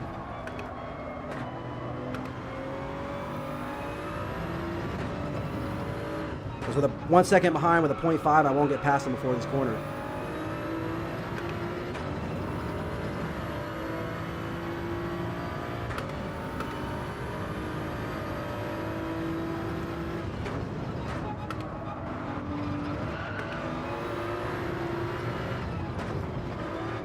Come on, dude. What are you doing, man? Absolutely crazy, dude. Like, I usually expect better racing from you, bro.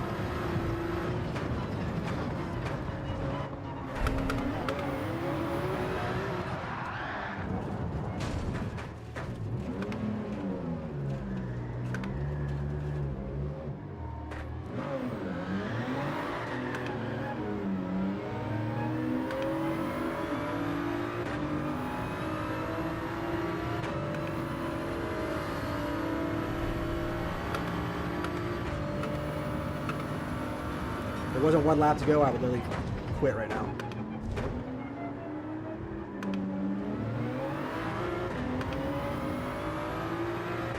That was such dirty blocking, bro.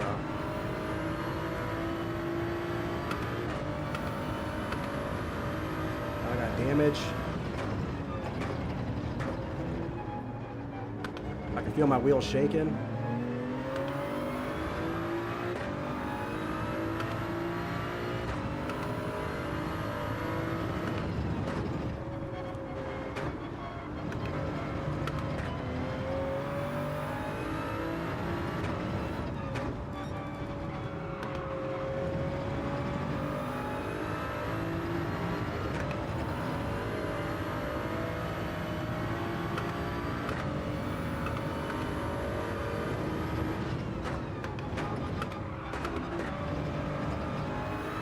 I'm just annoyed because usually, like, I expect better driving from him.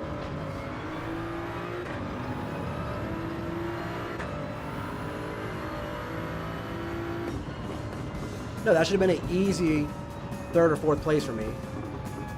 But he pushed me wide on turn 2. Blocked me out on the last turn.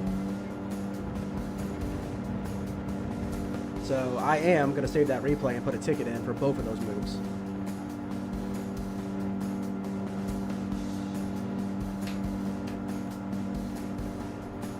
So I need to save the replay.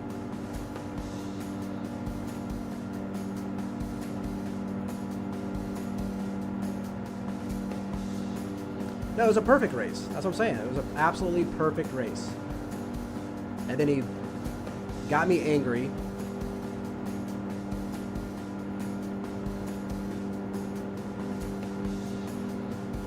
Then I wanted to get past them, and I pushed turn 1 too hard, so that one was on me. I did hit the back of him because he was on the inside line, and he came out of that turn slow. Like, he left me no room.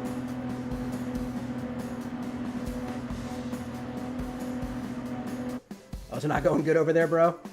I'm just... Like, we're supposed to have better driving than that in this. Like, I've never once... Especially if you would have saw turn 1, 2, coming up to turn 3, I stayed wide, left him plenty of room. And he still pushed me out.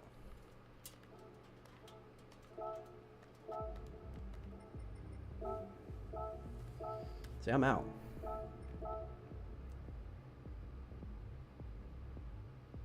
No, a little bit of bumping is fine. That's racing. But you'll see if you leave someone on the outside turn and you push them off track, especially when I was leaving you room, you should have left me room on the outside because I left you room on the inside. And then coming out of the last turn, slamming over to the right.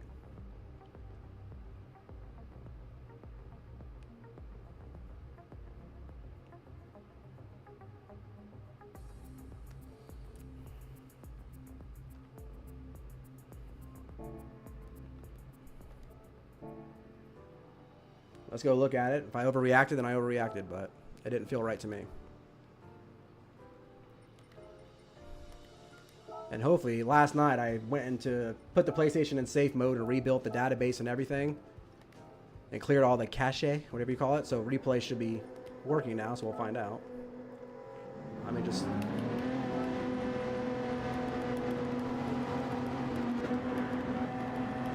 Sorry if you have any epilepsy issues. I'm even letting off the gas here.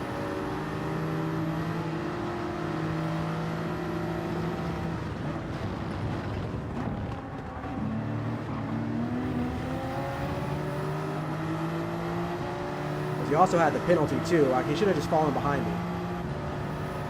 Like, if I was there and I had that penalty, I would have let off and let the person in front of me take the position.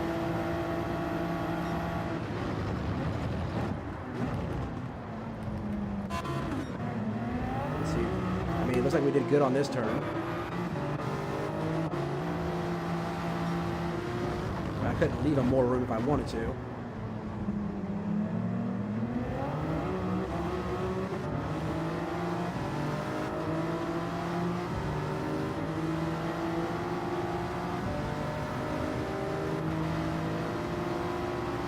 I mean, look at all this space I'm giving him.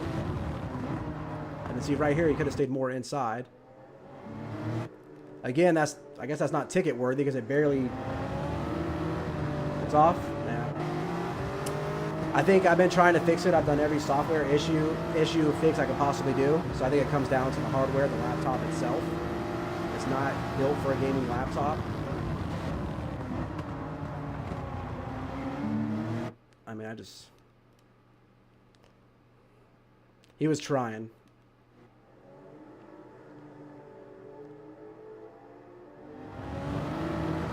So I think, unfortunately, that's just how my stream's going to be for a while until we can upgrade that. So,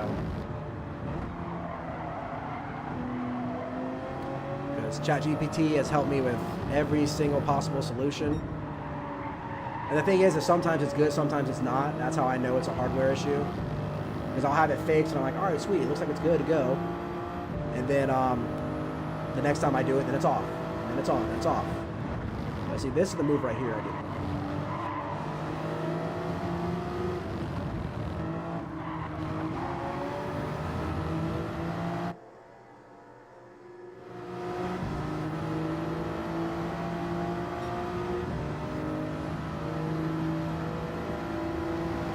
I came across the middle and just slammed the gas as hard as I could, but him being in my way, I tapped him and it knocked me off.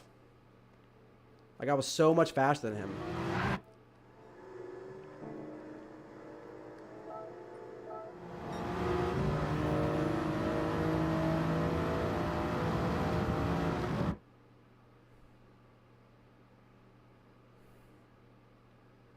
I mean, look, I'm on brand new fresh softs. He has like no tires left.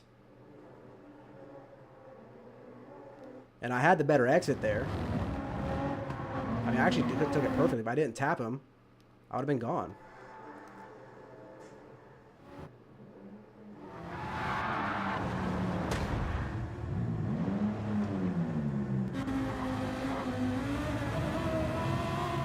So a P6 instead of a P3.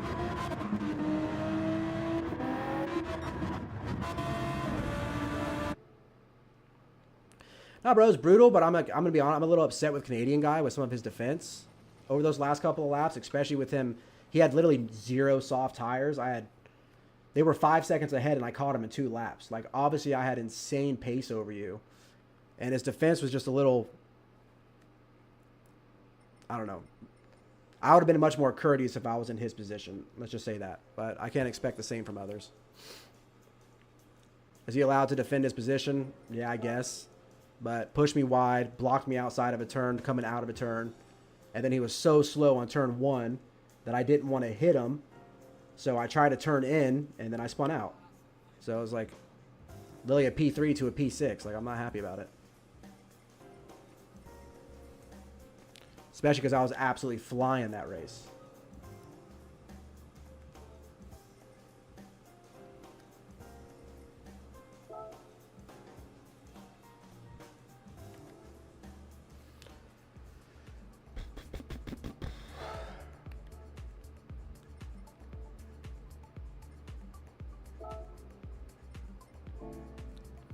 But I crazy with a great race by him. Phenomenal, only to 2-pit it.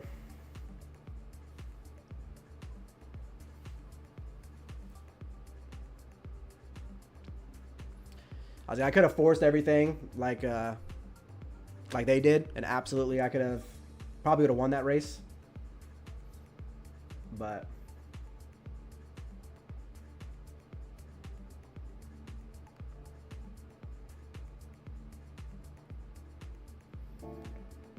did you have to make an extra pit to probably fix the damage? I'm saying, I was like, nothing. I guess nothing's really ticket worthy. I just am not happy about it. So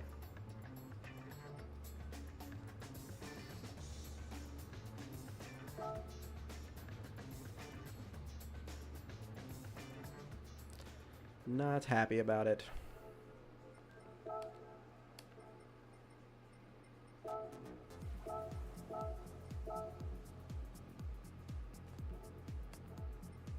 I don't even know if I own the Atenza.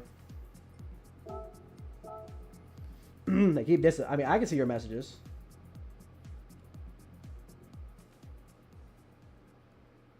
So they're still here on my end.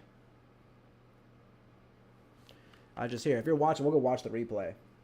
I mean, you can tell me. I mean, I might be slightly overreacting, but it's also like I would have given him that position all day long because I was out there on struggling tires. He would have caught me up 5 seconds in 2 laps, and I'm like, oh, dude, this guy's flying. So I would have given the position up. You know what I mean? So that's why I'm like a little, especially because he had a penalty and he kind of pushed me off a little bit, which kept him in front of me when he served it when I was right on his bumper. So there's just things that I just felt like were aggressive, but I guess you're allowed to drive aggressive.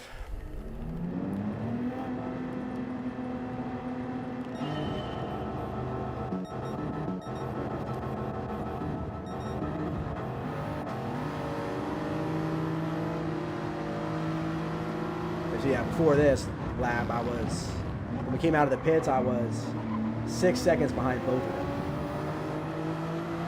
And I literally caught them up in like 3 laps. I mean, you can see his tires are completely gone. My tires are fresh, they're good to go. He was braking late in the corners, but still, I'm being courteous, leaving plenty of room. He was good there, perfect.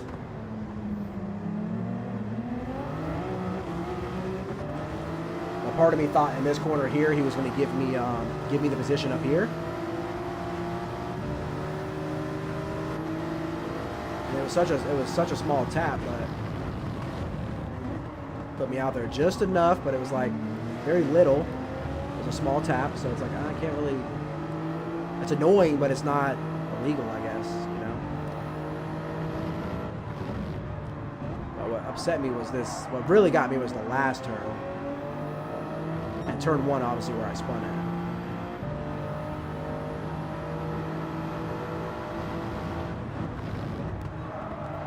So I broke a little bit earlier in that corner to set my exit up. Because I knew I was going to come flying by him on the inside. So, of course, I go to start moving to the inside. He moves with me. Then I hit him. So I'm like, dude, come on.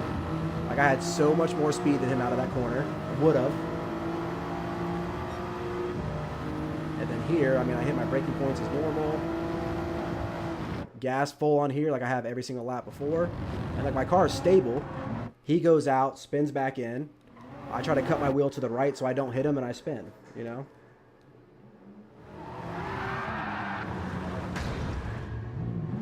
I think it's very weird to fight that in that situation.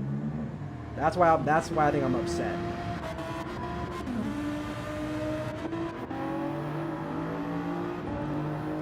You see, my freaking, besides my pit stop, those are obviously my pit stops, my lap times were like incredible this race, where I ran such a good, perfect race. So to walk away with a podium would have been terrific, but P4 also I would have taken it. But I mean, look at his tire. His car's done. It's done.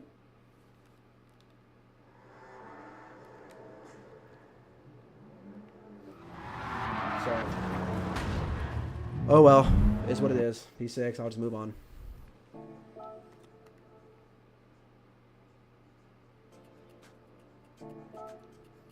A 1000%. That's what I feel like too. Like, you could have tucked in behind me. Your tires were done. If you were paying attention, you would have seen that I pit, or like I was on fresh tires. Like I said, I was literally 6 seconds behind coming out of the pits and caught him in 2 laps. Like I was way faster than him. Or maybe it was 3 laps, but still. So, good race, Grovers. Good race, man. Just a little upset with my finish, but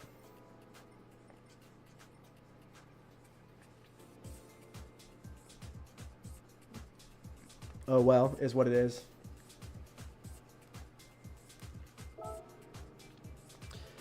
But now I know not to show that same courtesy.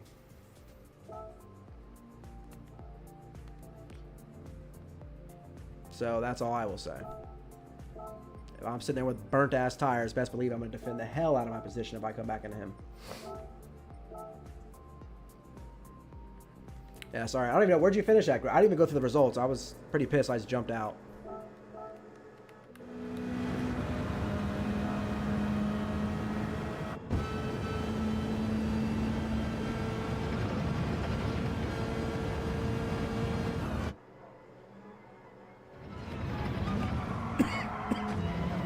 Seaside's going to be a lot of fun.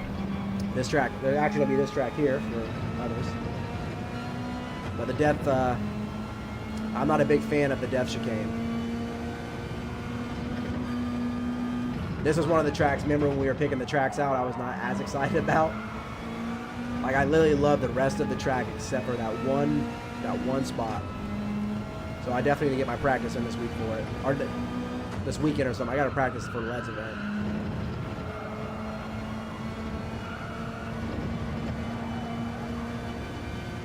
Okay, you rev 4 out like crazy.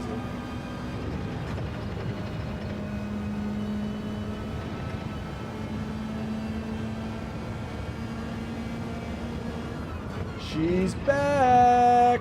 You missed the end of the race, dude.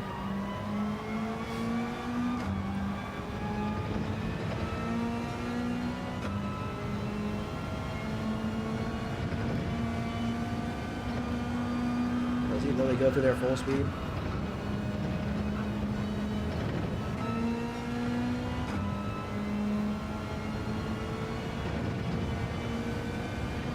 Dang, fourth and upshift into fifth through there.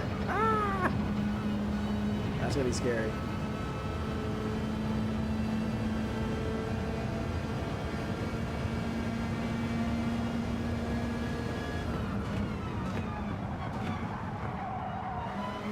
Ooh, push it. Ended up placing 6th. Should have been 3rd, but it was 6th.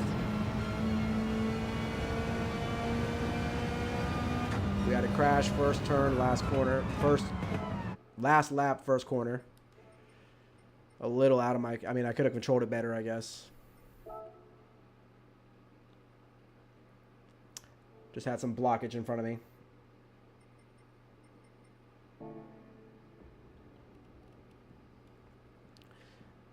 Bro, that's my thing. It's like, okay, if I'm doing qualifying laps, okay, cool, I'll get it right at least once for a good lap time. But to consistently get this, yeah,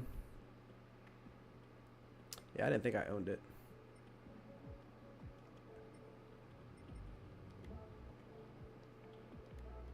But to consistently hit it every single time, a little more difficult. We'll go with red.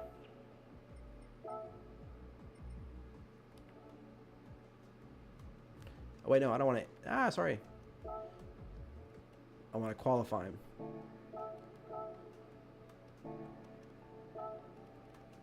All right, I'm all confused. Rent car. Qualifying. There we go.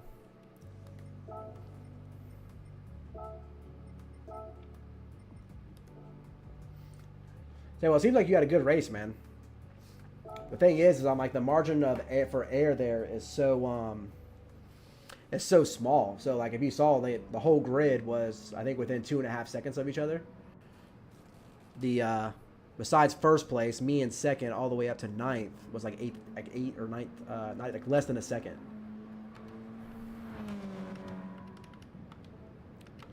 Let's follow a ghost around here for now.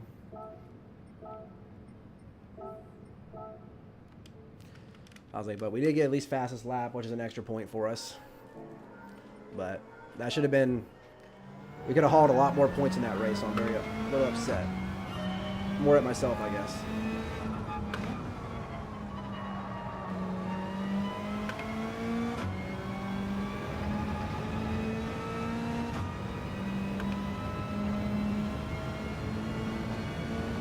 I ended up doing 3 stops, which I shouldn't have, because like I started on my mediums and I got a full 13 laps. Ooh, this car turns weird, huh? I've never actually driven this car, so we'll do our best for now. So I did, I was able to do 13 laps on the mediums, and I knew I could also do 13 laps on the softs. It was just like absolutely forcing it. So I pit for the hards because I wanted to see what my pace looked like on the hards, and I was not as slow as I thought I was going to be. So I should have just went ahead and ran the full 13 laps on the hards and then pit for the, did 13 on softs. But my original plan was, 13, 5, 13, 8. So that's why I was like, all right, let me switch to this. Go with my original gut feeling. Which again, I should have still pulled out P3 out of it. So I would only have dropped one position by taking the extra pit. So, okay, I'll take that all day long. I don't like the way this car downshifts.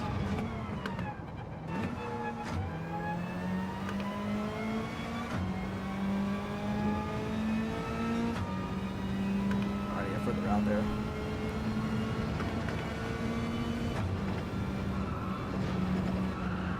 I might want to try to tackle this with a different car though. Dude, Cody's too. That's how I saw him go. He went 14 laps on the mediums to start the race. I knew already he was on a two-stopper. I was like, oh, he's on a two-stopper, and he was only 5 seconds behind me when I first pulled into the pits. So I knew he had the win. Like, barring no mistakes, once I saw that, I was like, oh, he's got it. So I knew I was fighting for at least a P2 or 3 after that.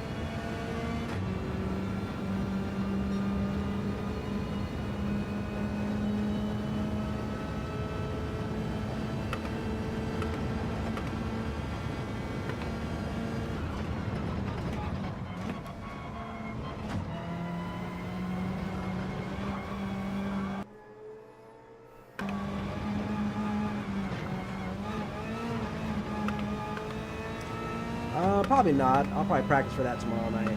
I want to kind of mess with this daily a little bit. That's just practice, so, you know, I'll save that for when I'm not streaming, because it's probably not the most fun to watch.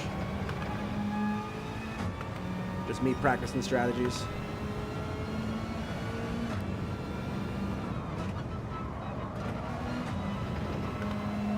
I had to rev fourth out like crazy.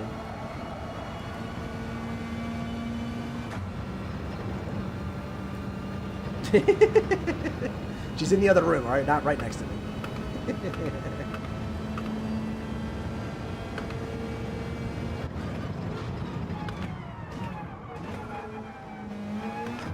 I know the Atenza is the meta, but part of me wants to still use my GTR.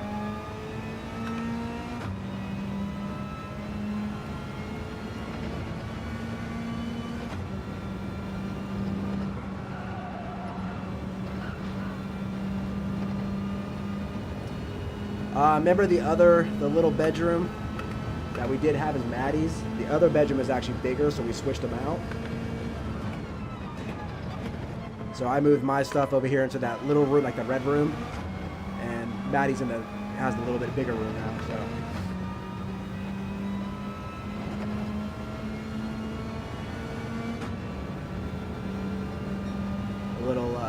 That's definitely better than being down in the living room and having to fold and unfold everything every night, that's for sure. You don't just jump in and go now is great. Hold. Okay, this car grips pretty well too. Okay. Oh, I'm turning late.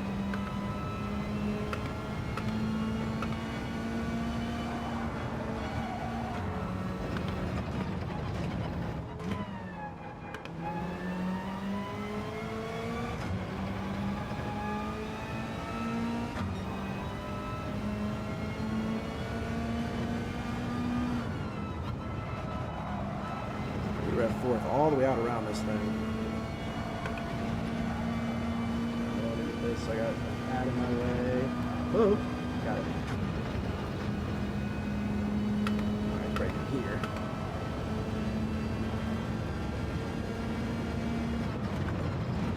Grip.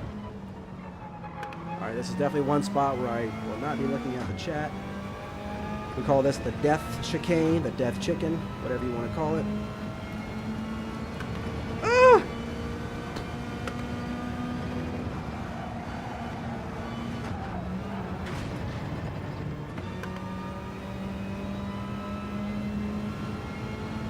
Oh, that's actually funny. Yeah, that's my plan, is my office pictures.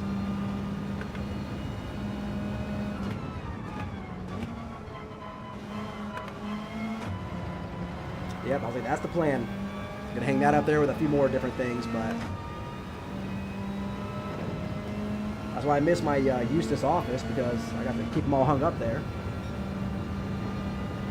I was like, I've had them in their safe little box with nowhere to put them, so I'm happy to pull them back out. I love those things. This car is very understeery.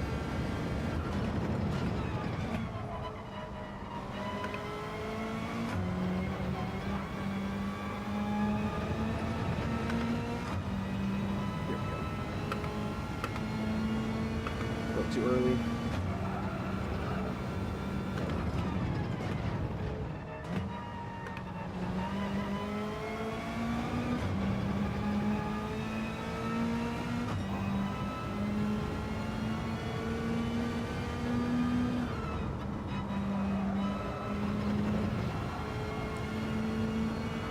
I might qualify with this car, but probably race with a different one. I don't like how the front tire slides so much on the braking.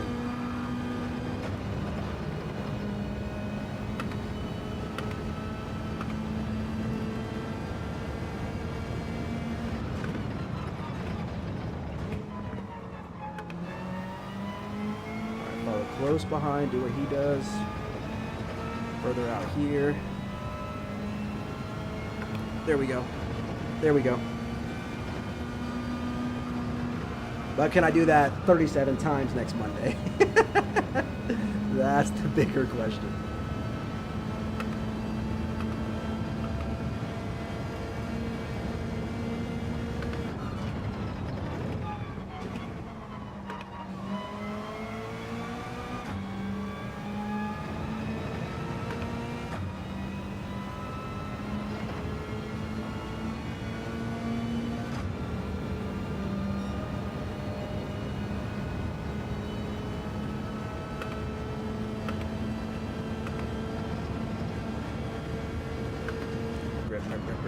There we go. Alright,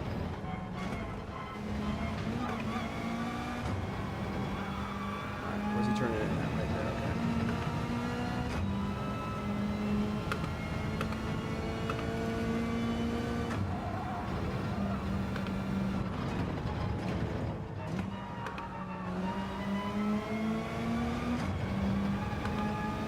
Oh, I was supposed to upshift there.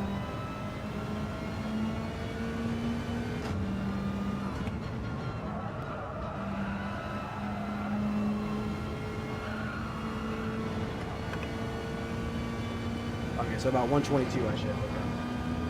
Hey, see you, Grovers, man. Thanks for stopping in, brother. Fun racing with you as always. We'll see you throughout the week.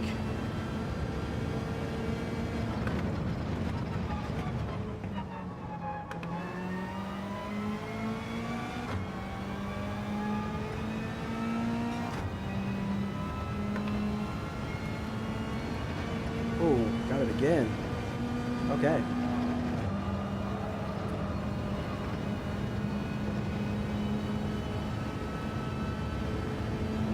That felt like that was one of oh, too late. Grover's one of Grover's better outings.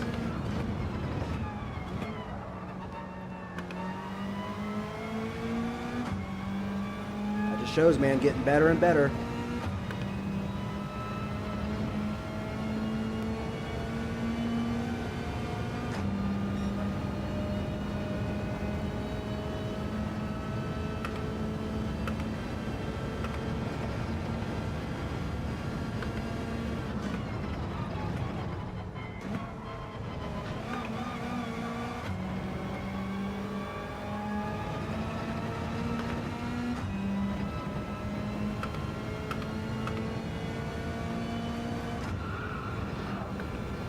Ooh, a little early. I don't know how much I like the intent though.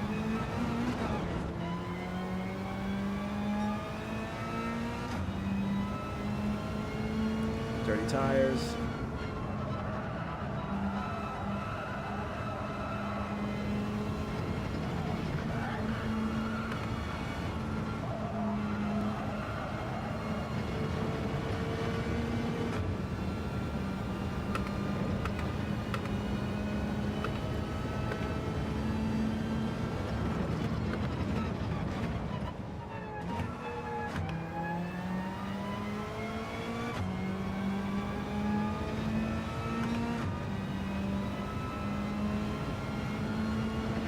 Oof.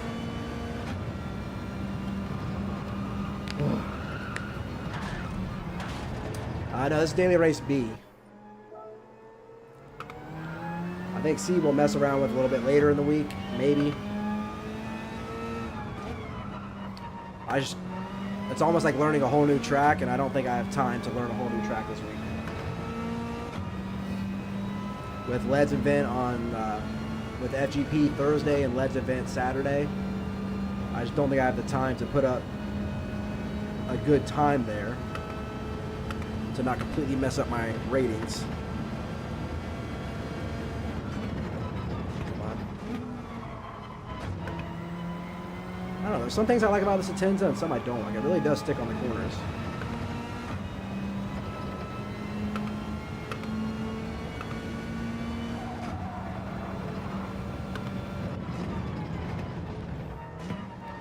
They got a really long fourth gear.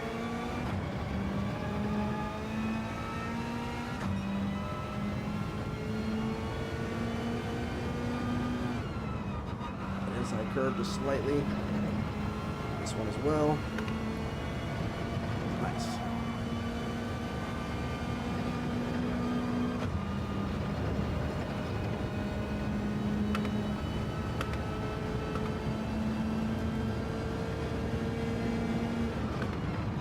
It absolutely sticks to the ground.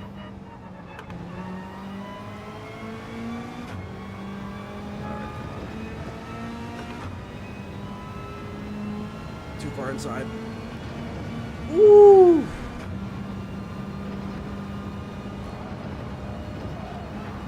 I need a picture of that. That was good.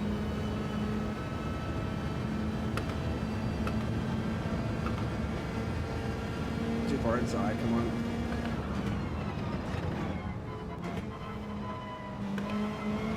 I also need to learn exactly where these shift points are. Yeah, I'm in the Atenza.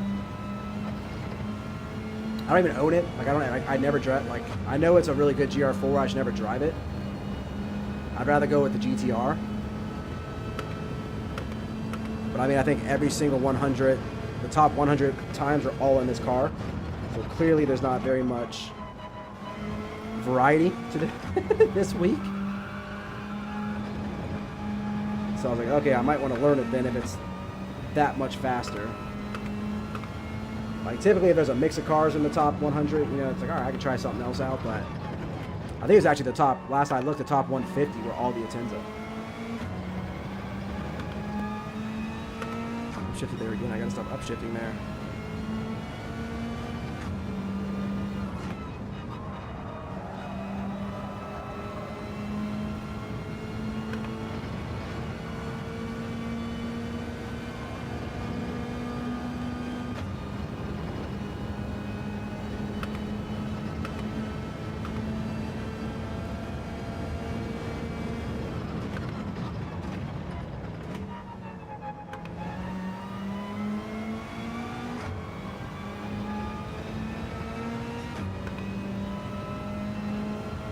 Lift a little bit.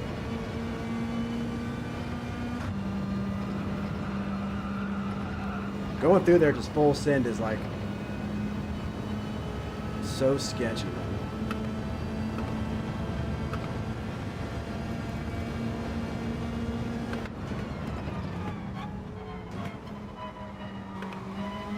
It is rented.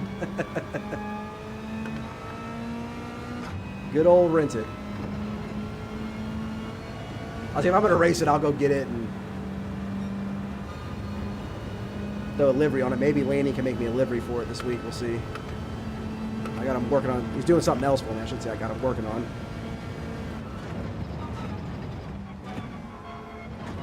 Just out of curiosity, I kind of want to go run some laps in the GTR to see if I like an all-wheel drive better.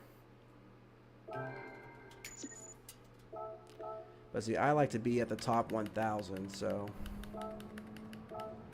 I need to find, okay, a 147, which we will absolutely do. But I want to run some laps on the GTR.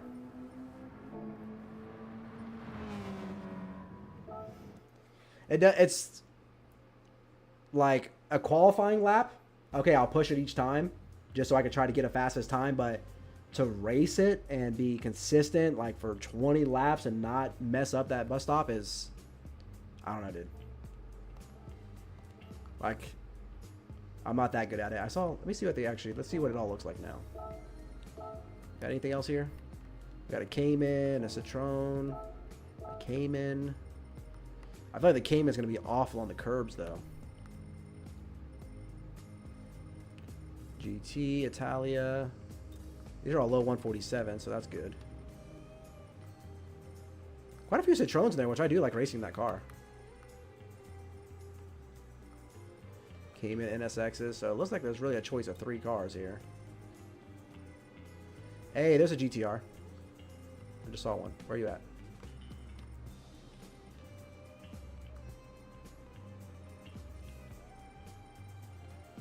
A G70 at 275. So it's like the variety comes in around the mid 147s, low 147s.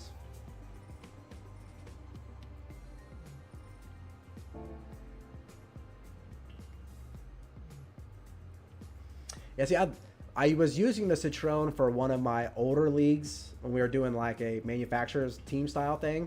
The GR3 though, and I actually like it. It's incredible on tires. But just for the heck of it, let's give this a go for a few laps. See if I race to something more comfortable, if I can put up a better time.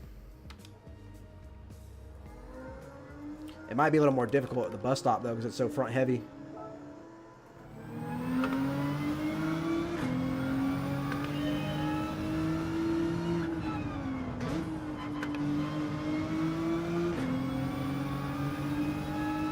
But this car is incredible on curbs. That's why I'm like surprised there's not more of them. Like the Citroen's not good on curbs. I mean, I guess that Atenza is actually pretty good on curbs. I mean, I'm hitting the curbs with no problem. So.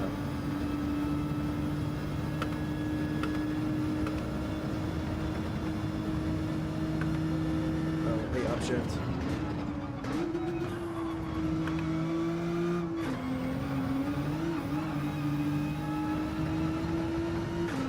We'll run 5 laps. If I beat my time, we'll use the GTR. If not, then it's the Atenza it is for the week.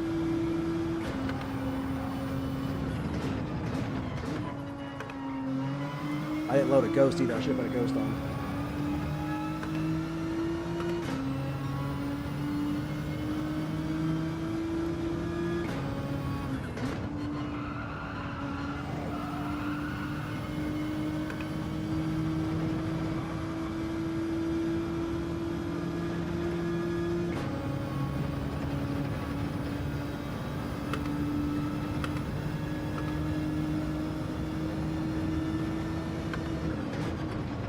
Turn. Yeah, I usually like having the Ghost to follow through here, so let's see how we do on our own.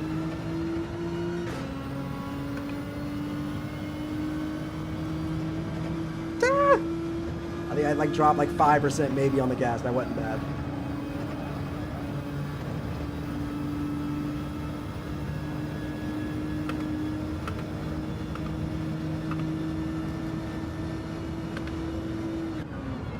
I tense up every time through that bus stop, man. Every time. Oh yeah, I'll get a 47. I'm just not somebody who can like give me like 30 minutes on a track and I'll put up a good time. I can't just jump in and like 5 laps put up one of those incredible times. I should need a little practice, really learn my braking points and references. Grip. Out of lift.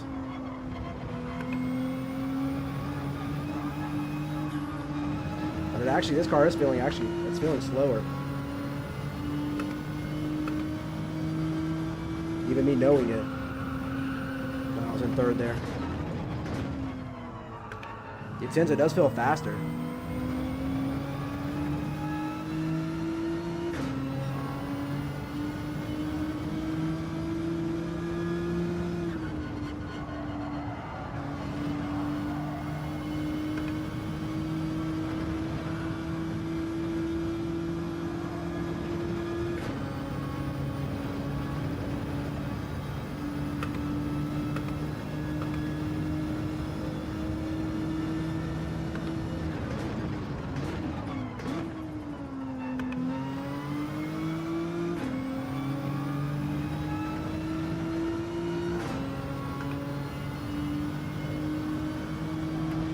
Oh, I thought I was going to hit it.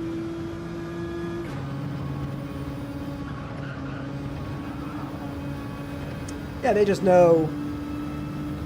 I guess they understand where to find the references easier and quicker. And maybe they're just good at the track, all the tracks all around, no matter what they're on. But give me a second. Let me learn my references. Let me follow the ghost around for a night.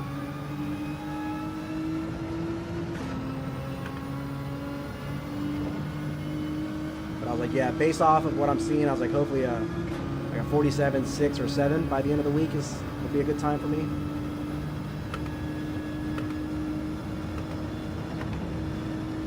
There we go. Cut that curve nice that time. Still slower though.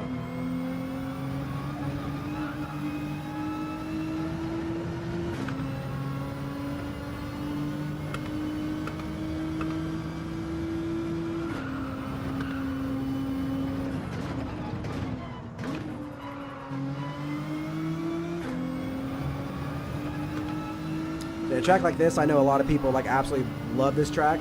I said I love everything about this track except for the chicane. Just because I can't, just me personally, I can't stay consistent over a whole race through there. So I'll slow up my pace. Like I don't push the whole race in that one spot, which at least keeps me safe. But you know, keeps me from having a better finish. Yeah, I'm not even getting close to that 48.1 yet. Maybe a Tenza it is.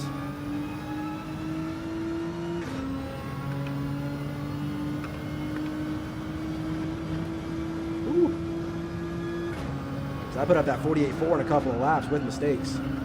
Yeah, I've seen all I need to see. Let's figure it out. But like what I'll do is like I'll go back and watch the replays as well. Like after I run it for a while. Patrick, what's up, brother? You're a little late to the party. Missed a hell of a race. But now we're just practicing for some dailies.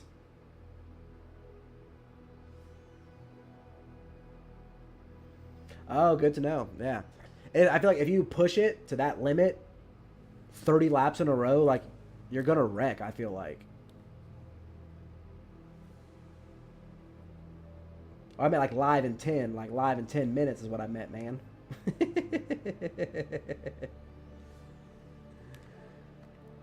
Okay, so let me just watch this replay one more quick time to really see what he's doing.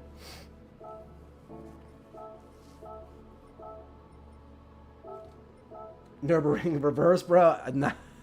I don't know, dude.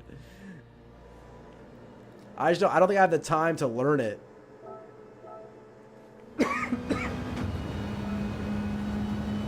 And actually put up a good time and not completely ruin my score. He's always braking before the curve. Second up to third. A slight lift.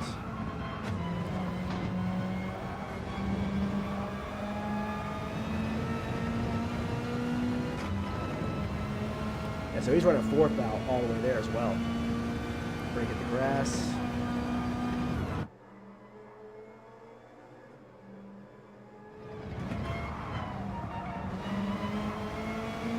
I gotta run these gears way higher. It's usually right here where that concrete changes color right there. You see it's all nice and pretty and white, then it gets kind of dark, and that's where you want to follow in. Slight brake, little lift back. It should be full send through here.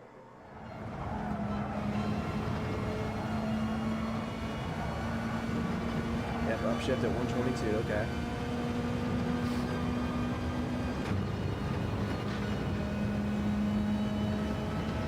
So he is braking before than I thought.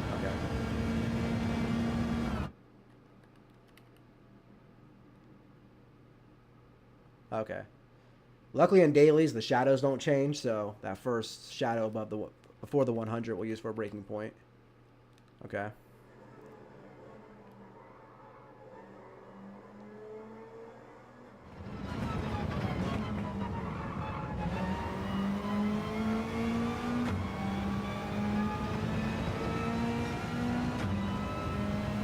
Upshifts back here. But basically the thing with the chicane, bro, like what I learned about it, which got me more comfortable with it, is the balance of the car. So when you take the right in and you start coming to the left, you want to keep your wheel slightly turn to the left that whole way through, so the balance of the car stays to the right. You don't want to straighten up and then come back again, because it balances the car, it'll make you lose your back end again. So you'll see once you go right here and he starts turning left, his wheel will always stay like slightly turning left. So he never straightens it out. Keeps it left the whole time so that balance stays the right way. So that's a little tidbit for anybody. So when you come around that, don't straighten your car out. You want to take it like one big curve.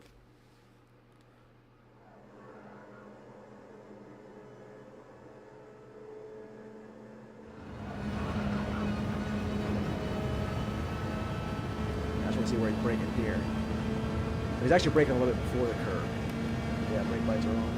Okay. I was braking at the curb. Okay. A few little things there. At dailies, yes, it actually is all the same. Because they have they're not super long races. And so the time of day doesn't change throughout the race. So like your shadows and stuff will all stay the same. So you can actually use them. For our league races, that is not the case. Because we have hour-long races, and we also have, you can change how fast the time moves throughout the day. Because that way, if you could you could put it times 24, and an hour race will go through a full day cycle, essentially. But we're doing an hour, we do it times 2, so it'll go through maybe 7 or 8 hours of day. So the shadows, the time of day, the sun, all that'll change. All right, let's follow Damien.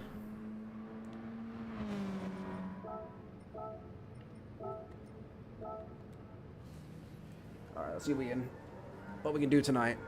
Do you know where they're running the brake balance on this car? I would assume the rear.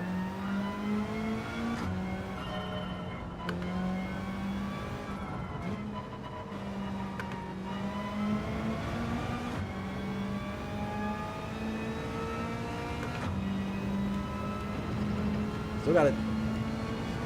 It's so weird running 4th gear that hard. I keep upshifting early.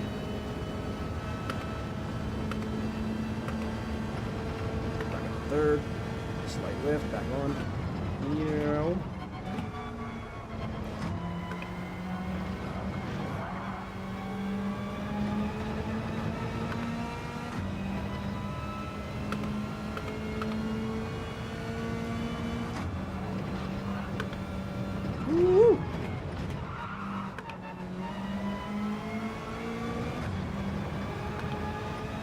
And I upshifted again there.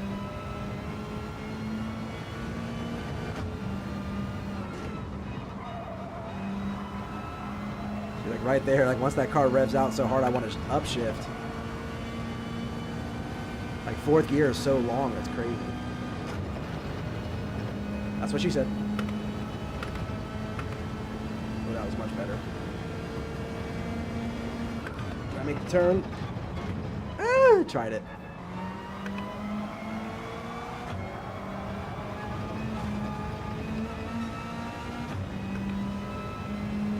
Had to lift a lot.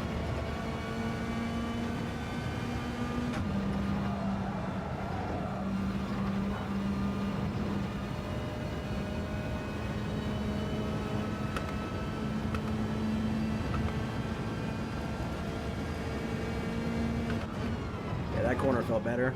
Braking a little bit before the curb, much better.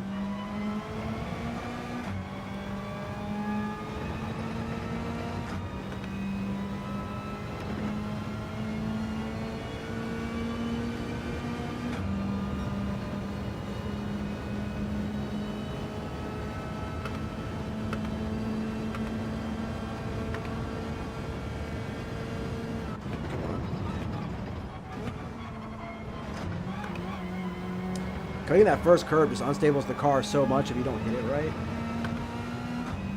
I might take a different line through there.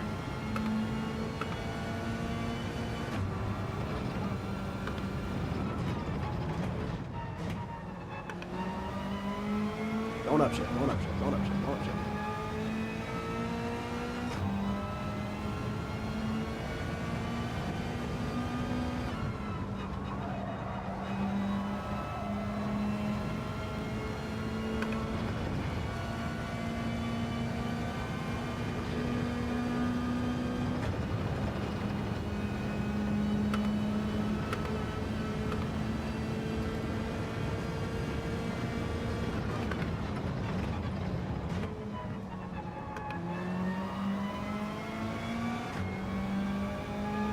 just come out here.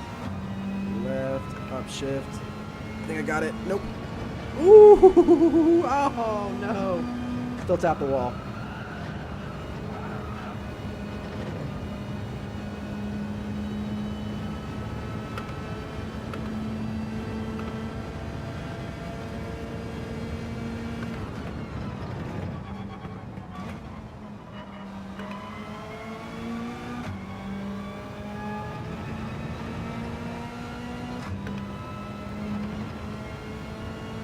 Okay. We definitely got a half a second in here for sure.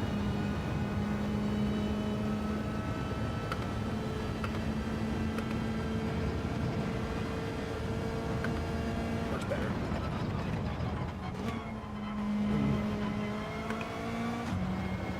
And I got to run third gear up all the way to 99. Don't upshift here.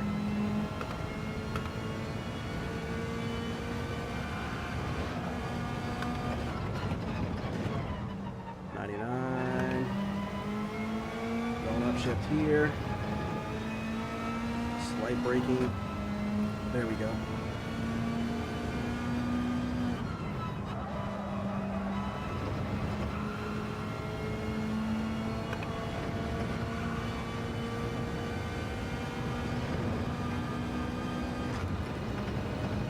Righty, brake at the shadow.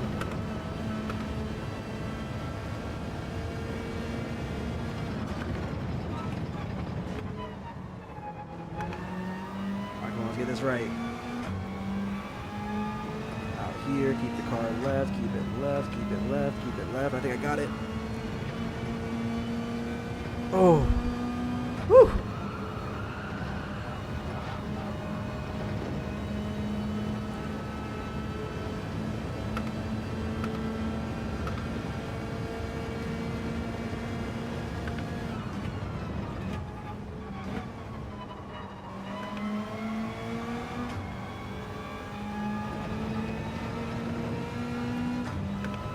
There's our 147.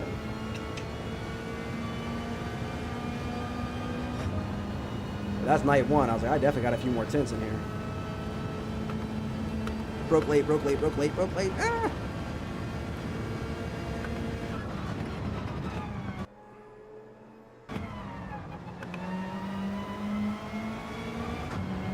I'm not sure. This track's actually pretty fun in the Tenza. After you can do a few laps and kind of get used to it. Definitely watch the replay. The gears were very long, so it's taking me a second to remember not to upshift in some spots, but it's a fun car.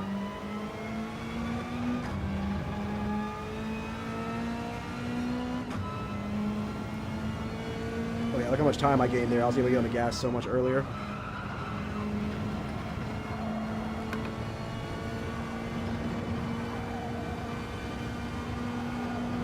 I gotta do even lighter braking on that left-hander end. Oh, getting too tight.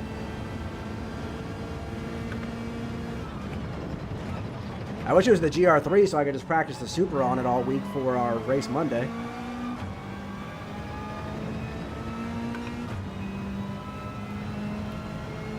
Ooh, that was full send. A little bumpy, but full send.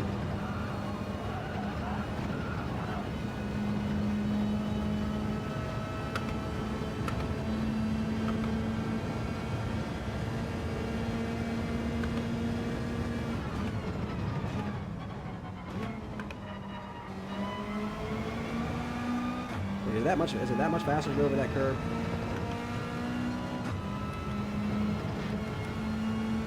Yeah, our optimal's already at 0.7.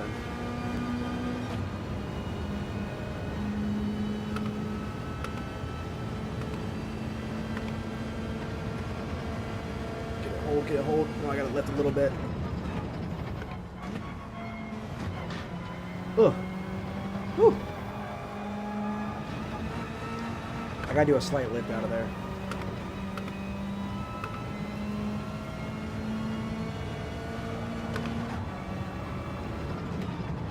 No lift at the chicane, man. Yeah, no lift.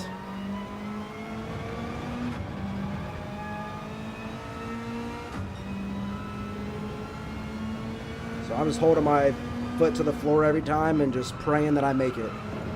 It's quali, so if during the race, no. I don't know. Can you go full send in a GR3 through there? There's no way, right?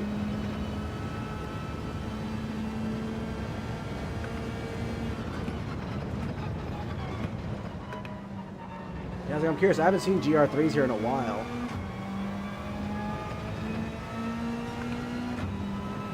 Oh, slight lift.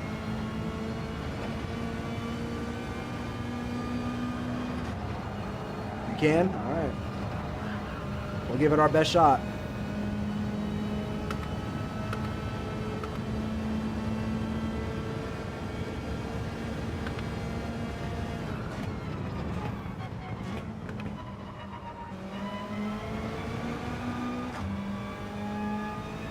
That doesn't feel faster because I'm losing time.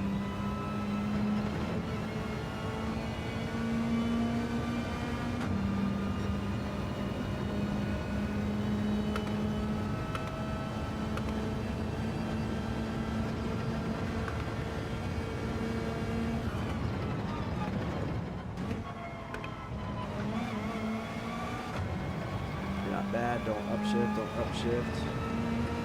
To the grass. We got 50 here.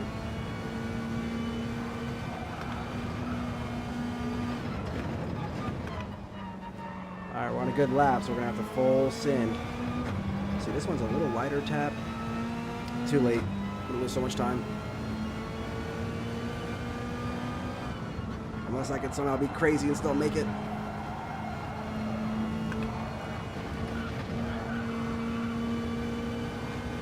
All things considered, I didn't lose much time there.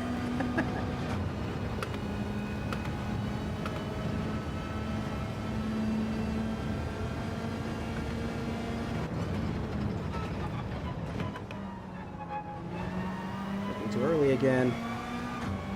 All right, come on, full send. Full send? Oh, I didn't catch any time there, though. I mean, I slid out a little bit, but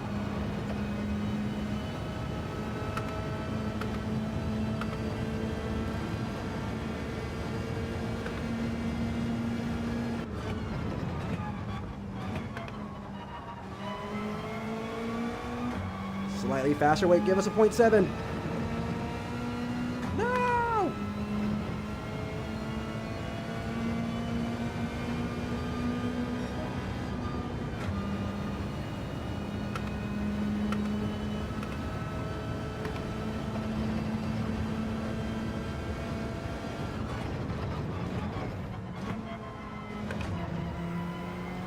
A lot of time lost right there. That's definitely not the way to take that corner. Stop upshifting.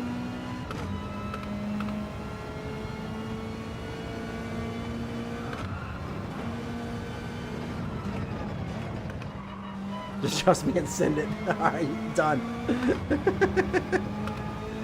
It actually doesn't feel as bad in the GR4 just to hold it and send it.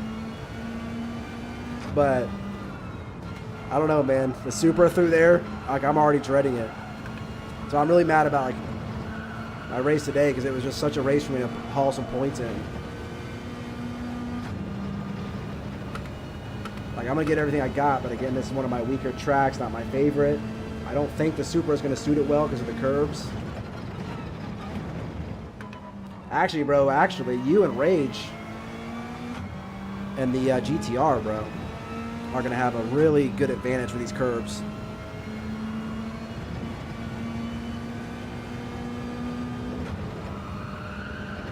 Because remember, I raced the GTR around here in FGP when we had it. And I remember it doing really well here. Because you could just slam the curves with it. I think the Supra will handle some curves well, but these, this first little, like, kind of chicane turns up here, I was like, I don't think the Supra is going to handle it super well.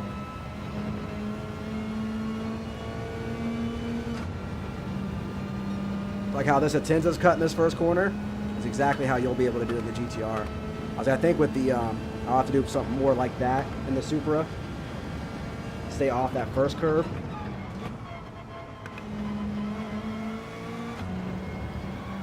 This one too in the GTR, you can just fucking slam right over it.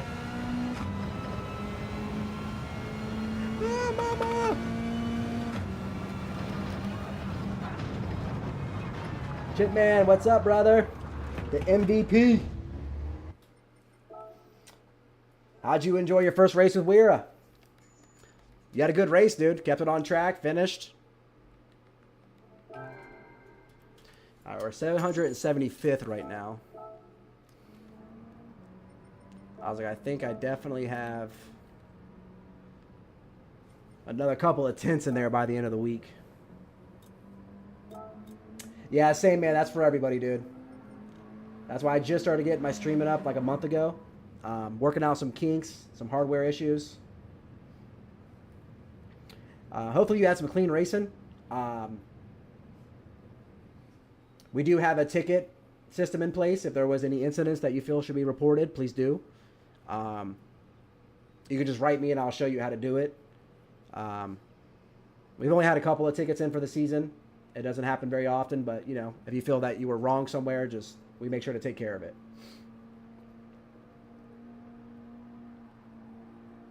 Well, they noted you had a good, I mean, that whole field in qualifying was all within 2 seconds of each other. That's what I love to hear, man. So I had no issues besides the last couple laps. I felt like the defending was a little aggressive, but not warranted for me to put a ticket in. So that doesn't, I mean, technically I guess that means it's okay. Not how I drive, but I'm a little more courteous sometimes. Yeah, if I can get a point. I messed up a few turns even on my 0.8 lap, so I was like, there's definitely a couple tenths in here for me to find. What's the fastest time? 146.4. So I would like to get a 0.4 because I like to be within a second of the fastest guys. Yeah, Led's got another 7 tenths on me. Oh, look at oh, Lappin's up here in like the top 20 something probably. 23rd. Nice. But definitely glad to hear you had no issues, man. It's a fun league, like I said. It's a little. This act will be on this track next week, so if somebody is not there, you'll be in, of course. Our hope is for the next season to run 2 races, to have 2 full grids. That's kind of the goal. Is that Go still going to be loaded?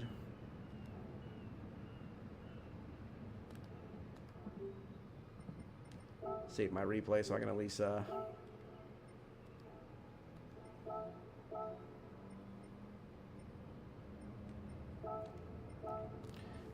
good enough for tonight. I am sweating in here.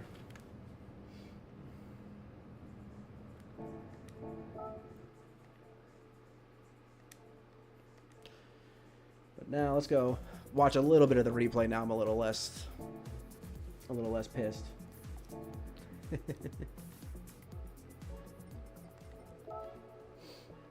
I was like, yeah, I think what, Jim, you qualied with 31, I think it was.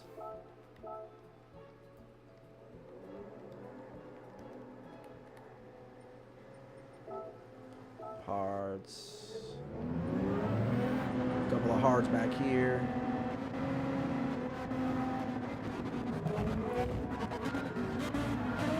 Yeah, man, P13, let's go. You like the McLaren, huh?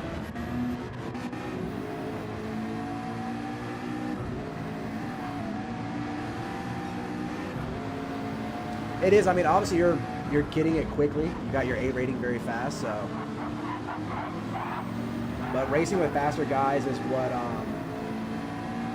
it gets you faster too. So, like I said, you'll see during the week we run practice sessions consistently. Like somebody's always got a lobby open, so jump in. Usually somebody's got a chat open, so we'll kind of help each other out. Oh, Andrew Benton at the beginning.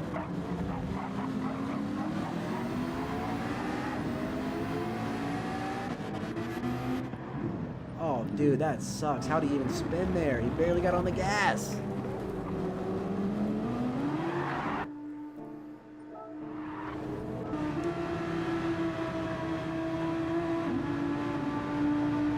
Safe. I mean, he's turned all the way to the right, though. That's the problem. He should have straightened his steering out. See how you got to he's turned all the way to the right, and he's full send on the gas on cold mediums. It's not safe. Where'd you spin at there, sir? Where you at? Where you at? Where you at? Where you at? There you are. I will say that first, let me see this real quick, because that was quite of a bomb dive from old Canadian guy here now.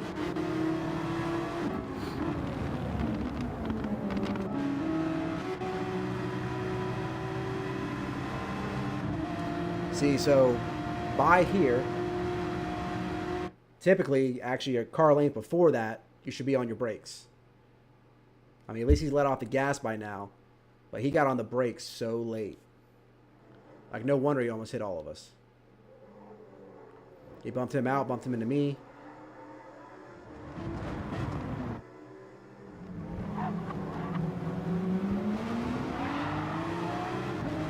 Have you started the mediums too? There's like almost every start. I can't.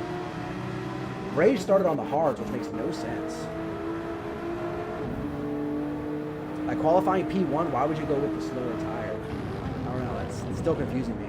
I was wondering because he was holding me up so much. I'm like, Rage is faster than me. I know he's faster than me, so I'm like, he's got to be on the hards.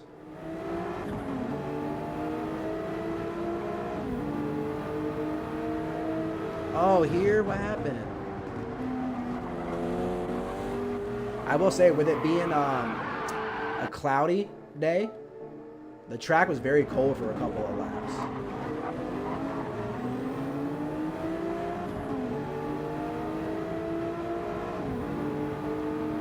See, I don't actually see how you lost it there, bro. You don't have a full turning angle. You were creeping up on the gas. You didn't slam it. That's cold tires. Yeah, that's cold tires, cold track, dude. Because you did literally nothing wrong there.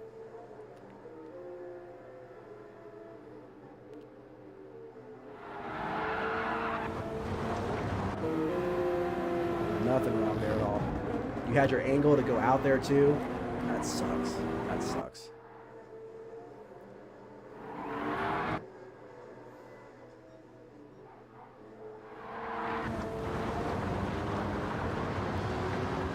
I guess Barry didn't have a good qualifier, huh?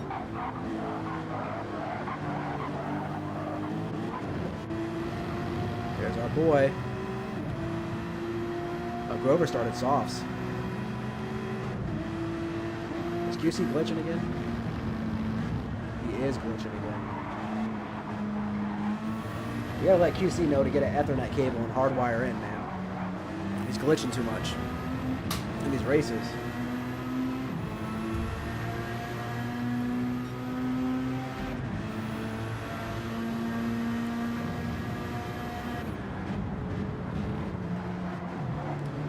This was our race winner, Cody, with just a great race and the right strategy call. I'd say that's where I finally got past Rage. I'd say the first couple of times I was behind him, I was bumping him until I finally realized I'm like, he has to be on the hards. There's no way he's moving this slow. So I was like, I wanted to get past him. Even with the 0.5, I was like, let me get in front of him because I'll pull away far enough. That'd be plenty of room.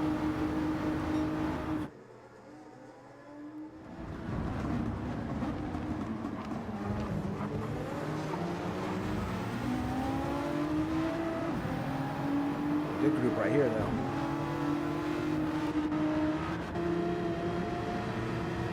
And luckily, we've had a couple of tracks in a row where the BRZs were a little weak. Okay, good. No, we've had issues a little bit before, bro, with his lagging.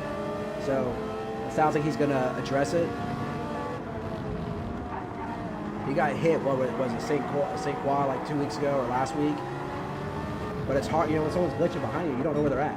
You know, so it's not anybody's fault. Like, it's, what am I supposed to do? I literally don't know where you are. And in racing, I need to know exactly where you are. Ooh. You guys go 3 wide here? Oh, a good old penalty. That was an interesting move. Broke late, turned in late. Oh, and that let Cody squeeze on in there. Oh! Uh-oh. right, Rustic. I would imagine that's going to be a ticket. I think that's going to be a ticket. Rustic's been having bad luck. I feel bad for him, dude. The thing is that sucks is this first initial move by Canadian guy to dip to his inside was risky, but also a very cool move. But again, being on the inside and he's at the 50-yard marker, he broke too late. Look where Cody's at, and he's starting to break back here to make that corner. You want to be full braking at the 50, braking before it. He's still not full brakes. You know what I mean?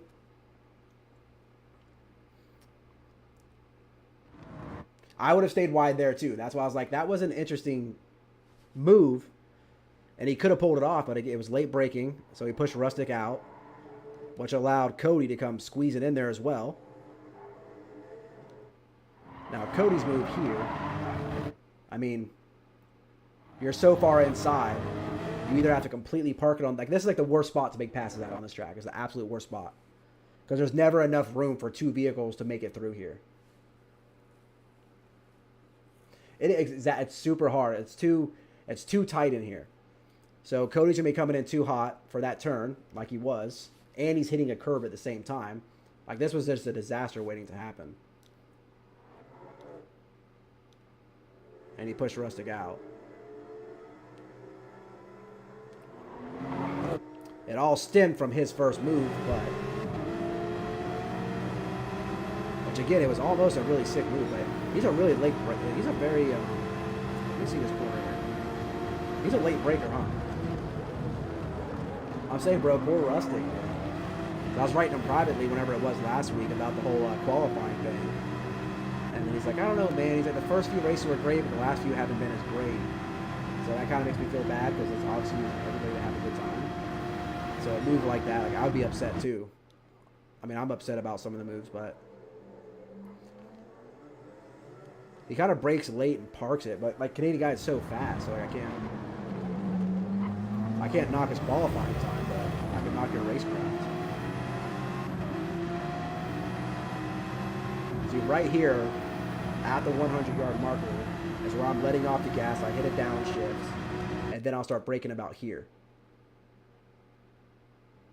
You know what I'm saying? Like, that's so late. That's so much later than. And look, we can probably watch anybody else on that same corner on the same tire.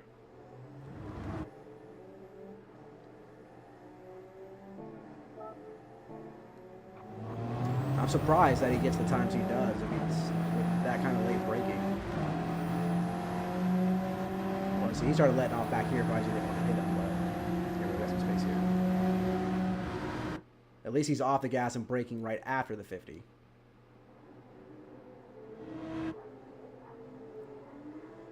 But you can see how Cody catches him on the exit every single time. Hey, thanks, man. I appreciate you, dude. I was flying. I had a great race. It was just... I felt like some aggressive blocking from Canadian guy the last 2 laps, which then compromised my exit on turn 1, and I bent it. So... the wind was going to Cody all day long. I pit 3 times. He only pit twice. I just didn't have the speed. So Cody was going to win that all day long. I might would have caught rage if I didn't have Canadian guy blocking me for 2 laps. So it could have been a P2, but definitely should have been a P3. So I'm a little upset by it, but we've got enough time now. We let it go. We move on. Nothing ticket worthy, but I felt like just a little uncourteous blocking compared to like when me and you raced together. You know what I mean? I was like, especially when we did that endurance race, even one incident we had tonight where you let me by, I was like, we always show each other courtesy if somebody's got pace above them. Like, if you have pace on me and it's the last lap and I have burnt tires, or the last 2 laps, like, I'm going to let you go chase down second place. Let me get out of your way, bro. So that's kind of what I was expecting from him, but he kept fighting me.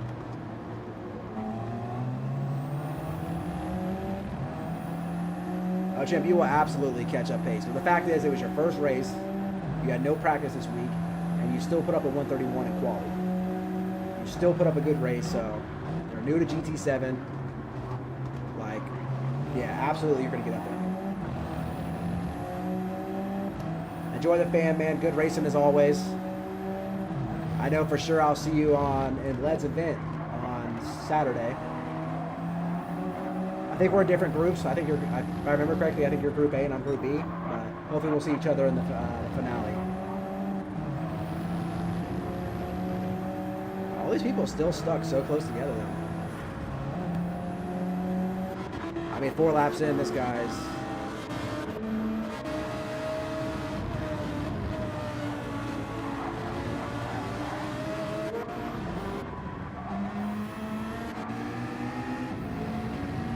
Coaching 100% will help. 1,000%. The good thing is honestly you're just starting. You're already pretty quick. So getting a little bit of coaching to kind of help you learn things before you develop bad habits is a great thing. Because like I was racing for so long that I developed bad habits that I thought were making me faster, but they weren't. So when you have to break certain habits, it's definitely much harder.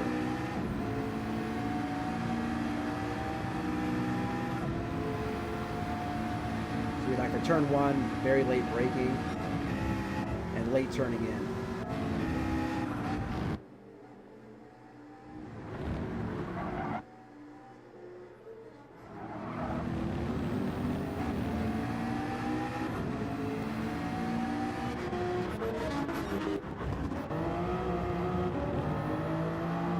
I said if you join our practice sessions, that's what we help each other out with. It's where the braking points should be and things like that.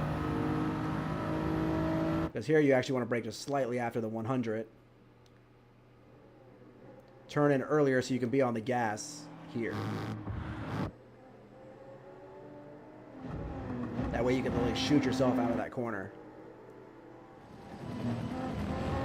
Oh, I'm so mad. I was absolutely just destroying this race.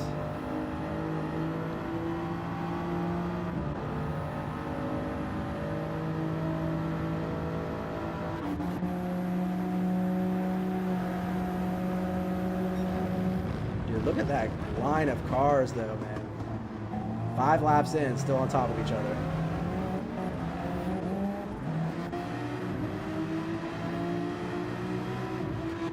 I mean, look, the whole field is almost 5 laps in. We're still on the same straight together. It's incredible. But yeah, dude, definitely take in. Led's very knowledgeable. Very knowledgeable.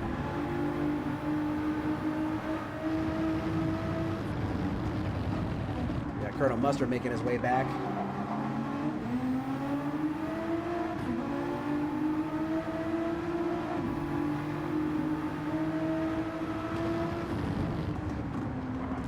I'm sure Andrew was a little upset about his last corner of lap 19. Gotcha, okay. Oh, last corner, really? Oh, did you bid it? If I could come in and hit the pit, hit the railing on the inside. Good pass.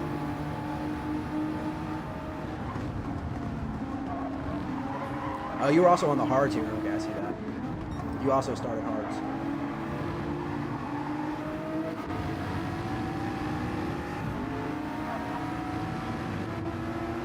Nice overtake. Plenty of room left.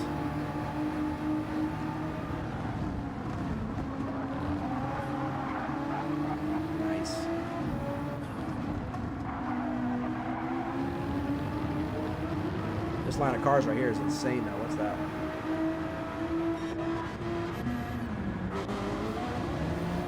Hey, look at me up there saying bye-bye.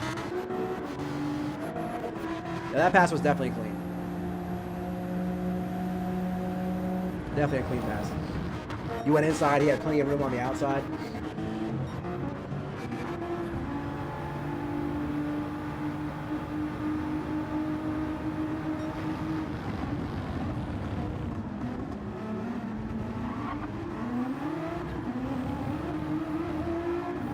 I will say, I think I'm finally starting to learn the Super better. That's why I think I've been better the last 2 weeks.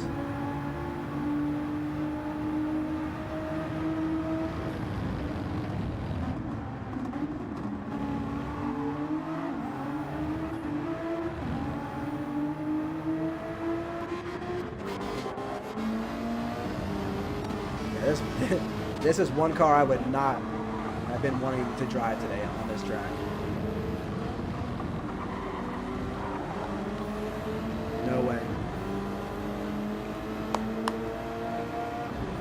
first corner right here would be so sketchy because of the bump.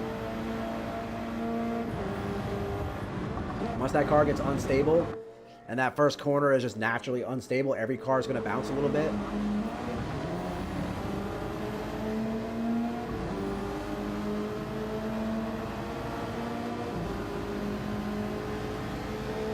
Ooh. How did you save that, Raul? Good save. This guy can control that Ferrari like no other, though. I remember when I first started racing with him, the saves I saw him do with spinouts, I thought he was on controller.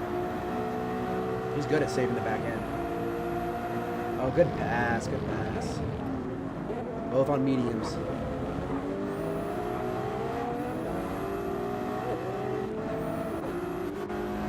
That's what I saw, man. I just saw my rear view, these three just sticking together. I'm like, damn it, dude.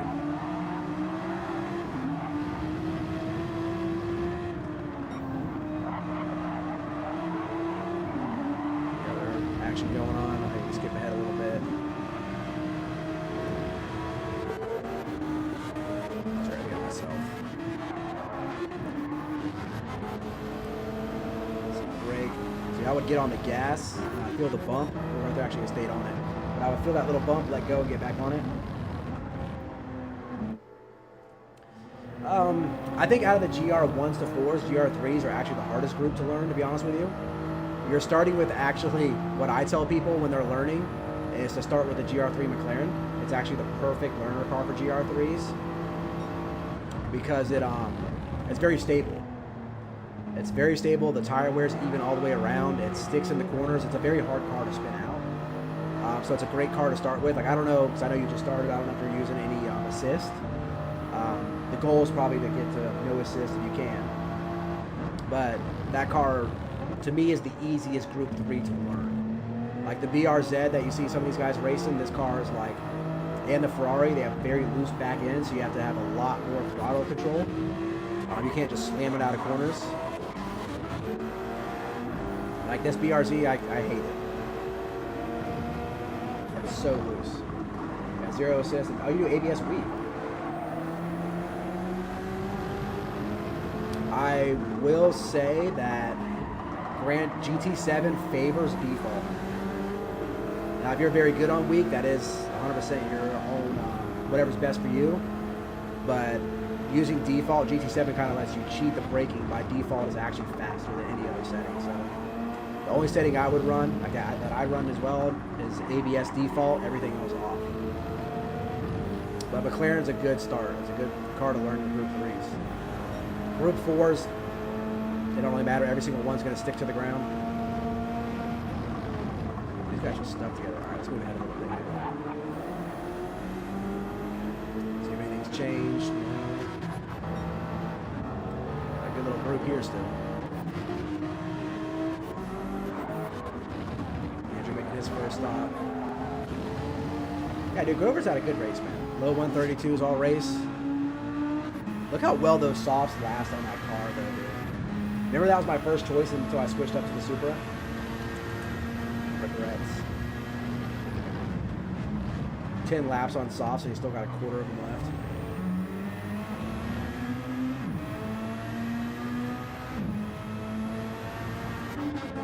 Get past the first pit window. He's raging. See, now he's on his hards. Oh, Andrew's going for the inside move here.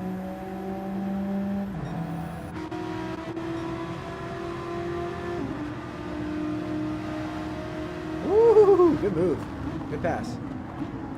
See, plenty of room left there. Why was I not given the same courtesy? Why was I not given the same courtesy? Right, dive this corner. Oh, Andrew's on the sauce. Okay.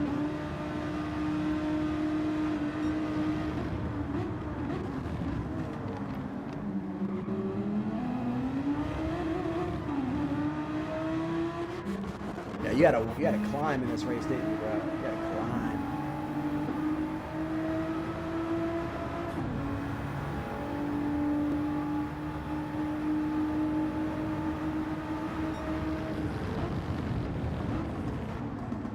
Yeah, once that first pit window happens, that's when all the spacing starts happening. You're just wondering what everybody's up to. Andrew passed like crazy too.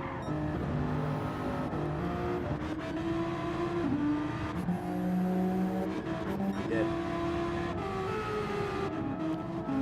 Going for a soft on the second stint, I guess, wasn't a bad idea by him. He made up some ground.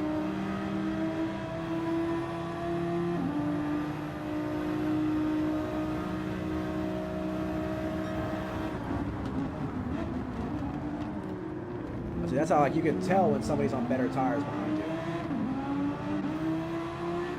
Yeah, and you can also, like, when I go into lobbies, when you want to watch other people, you can spectate people that are out on track for our races. So I suggest that, like, just spectate them running a couple of laps, kind of see where their braking points are at. I feel like the most important thing to learn is the braking reference, then you can kind of work yourself back from there, work yourself forward from there, I should say.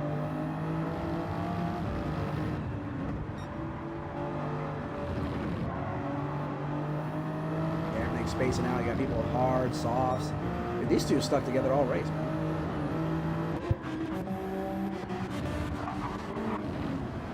Big gap there. One more lap.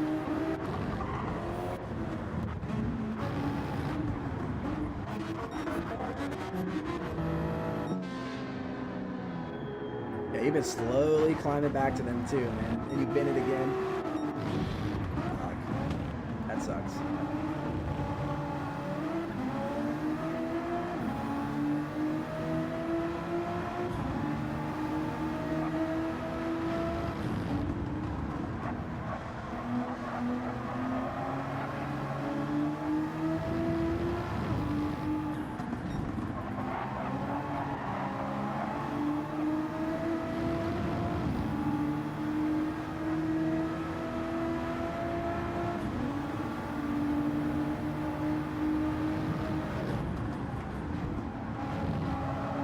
Out there on the green.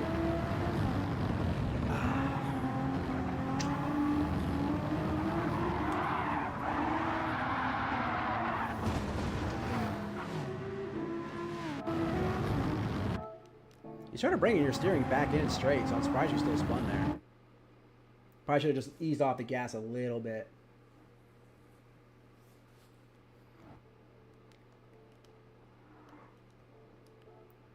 Because you weren't steering in too hard.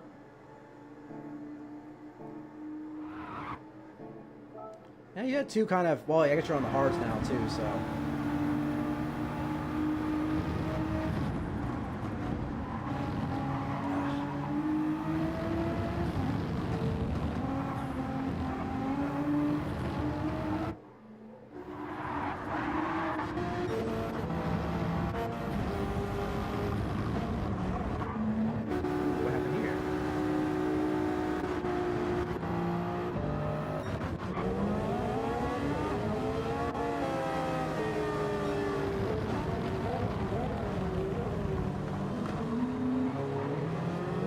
I gotta dive bomb that corner every single time on people.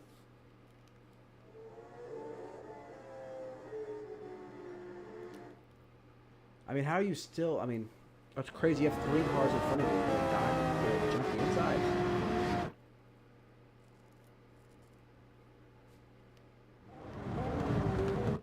Like, yeah, of course, Earnhardt didn't leave you space. I would have expected you to come right there.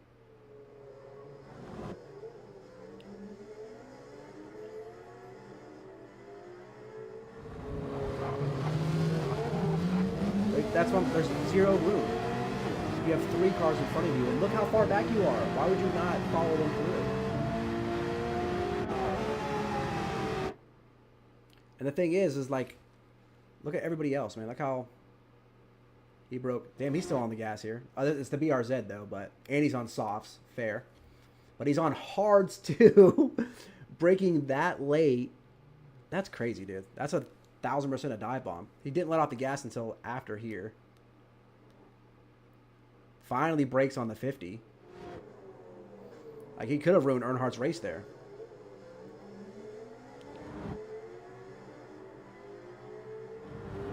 And a few little That is a torpedo, dude. 100%. That's crazy. What do you think? You're gonna pass all three of them right there? His racing is hard, like he races softs.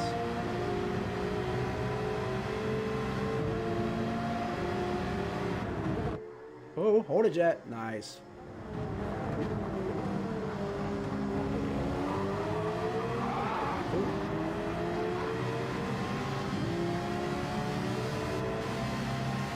I'm sure I would imagine Jet let off and probably gave him that position.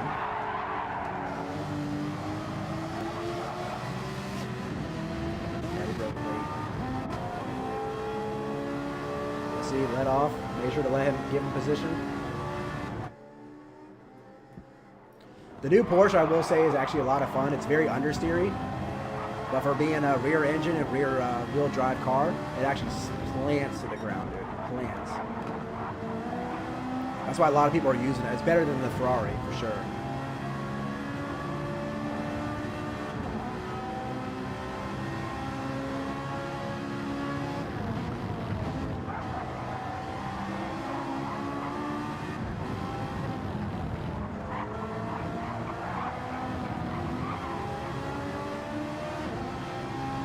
I guess it might be less than the 992, but I felt like it's pretty understeery.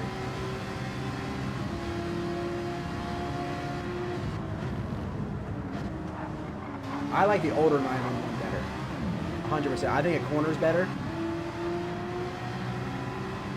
It doesn't have as good acceleration as the new one, but it's a way better in the corners. Like, I love the way it handles, it plants to the ground. Like, I would rather use the old 911 personally.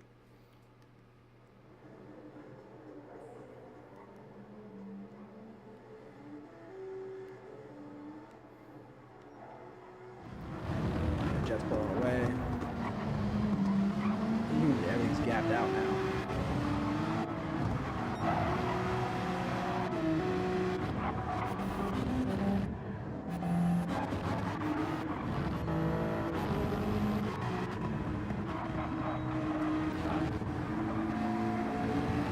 We got to get you, if you go into the showcase and look up decals and type in WERA, you can get all of the WERA logos to throw on your car.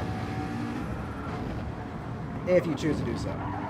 Not an obligation, but you can see we all throw some WERA stuff on there.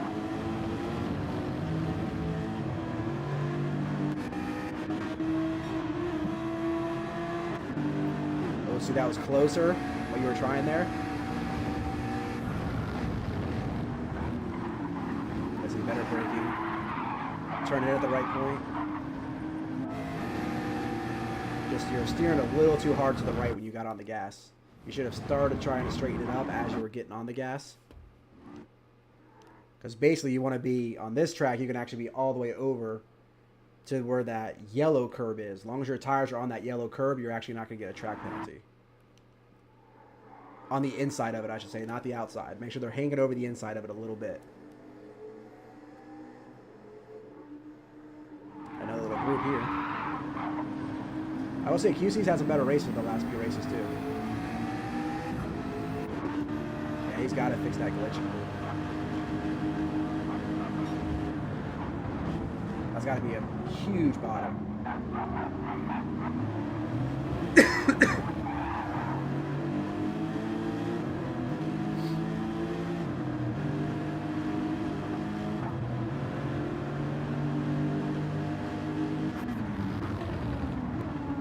Actually, that's what I started telling all the guys to do, is to jump on my stream afterwards. We can go through the replay together.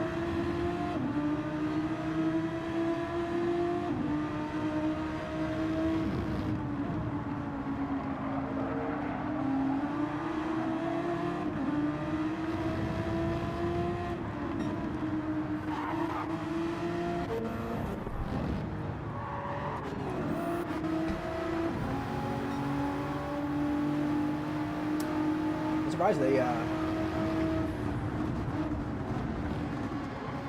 exactly, bro. And doing dailies, like even doing qualifying in dailies, just like watch the replays will help you learn where the limits are, and it's just gonna come in time. But you're already starting off in a good place.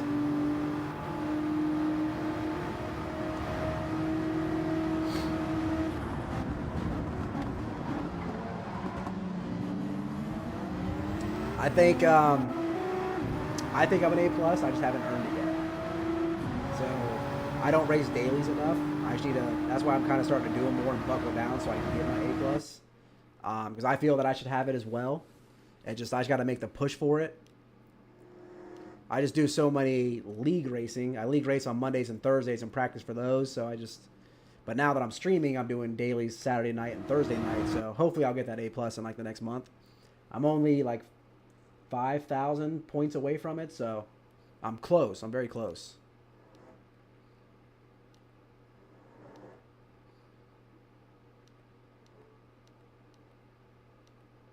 Seems alright to me. No, the Thursday league I do is actually called Hairpin. A couple of us are in it as well. It's a mix of ratings. So Hairpin Racing, Barry he's the one who runs it. They do races. I can send you an invite.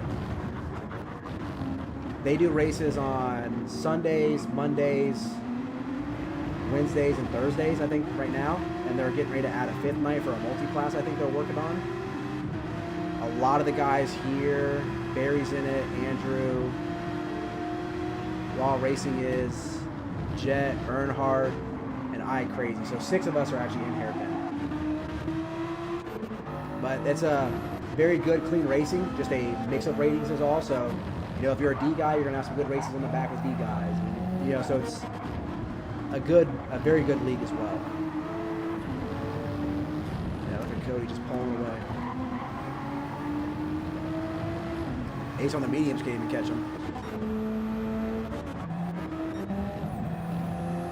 Ooh! Look, how's he save that every time? every time I go to Raw, he's sideways saving it. It's amazing.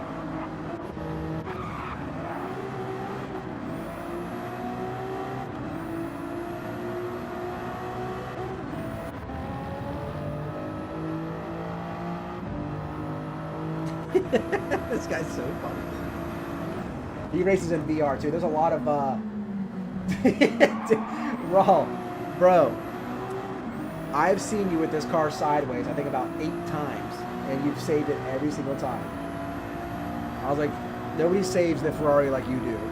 It's so crazy. I was telling him, I remember when I first started racing with you, I thought you were a controller player because of how much you saved the 458 that you used to race.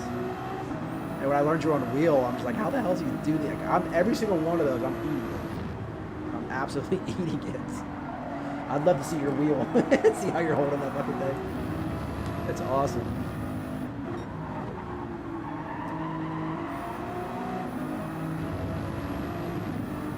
Oh, we got a little line here.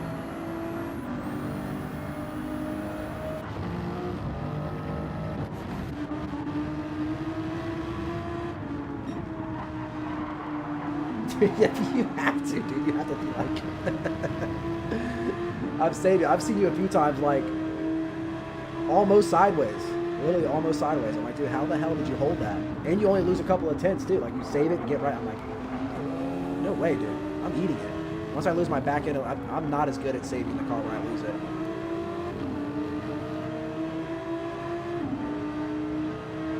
Back on his mediums.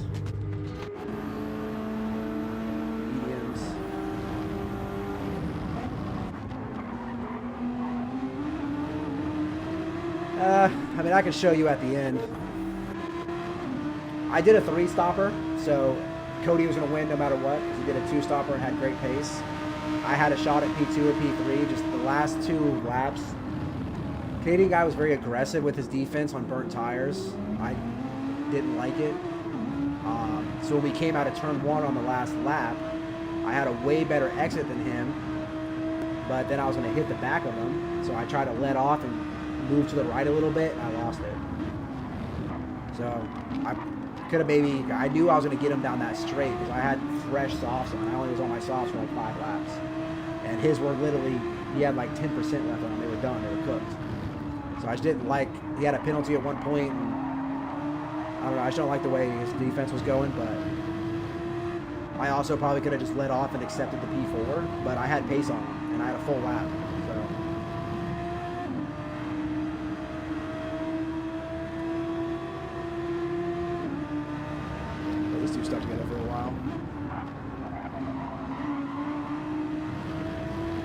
Thanks, man, dude. I was so quick. Like, that's like one of my better showings that I've had. So I'm upset with the P6 over a P3 or 2 or 3. Worst case would have been a P4 if I didn't bend it and stayed behind Canadian guy. But here we can just go there. I don't think anything else is going on. Everybody's pitting. See where the gaps are after all the pits.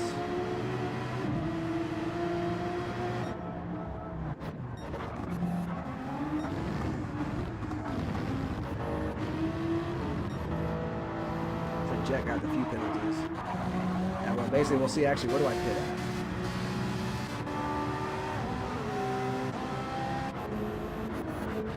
at? So, when we come out of the pits, look how many laps we have and look at the gap to the two of them. I catch both of them, bro. Like, I had so much more pace.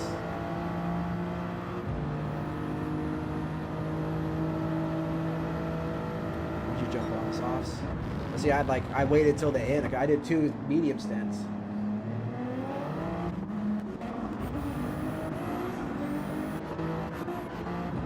That was I crazy catching up to you. Did you Chip? Did you pit 3 times or did you pit twice? Yeah, turn 1 was giving you props, but you were also a last minute come in, you know what I mean? So definitely don't beat yourself up about it. Because you had great pace. I mean, look, you're throwing up low 131s on your softs. So you were right there, dude. 131.0. You know you're going to race, you're able to practice more. You last minute sub, you had a good race.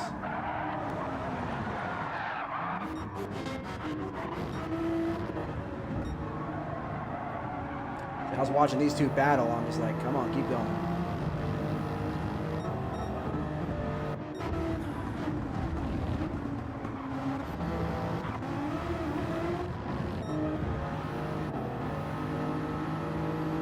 I mean, look at those tires, bro. They're cooked.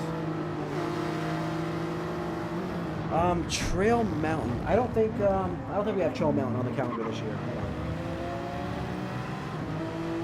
But we're going to jump into a season 2 pretty quickly.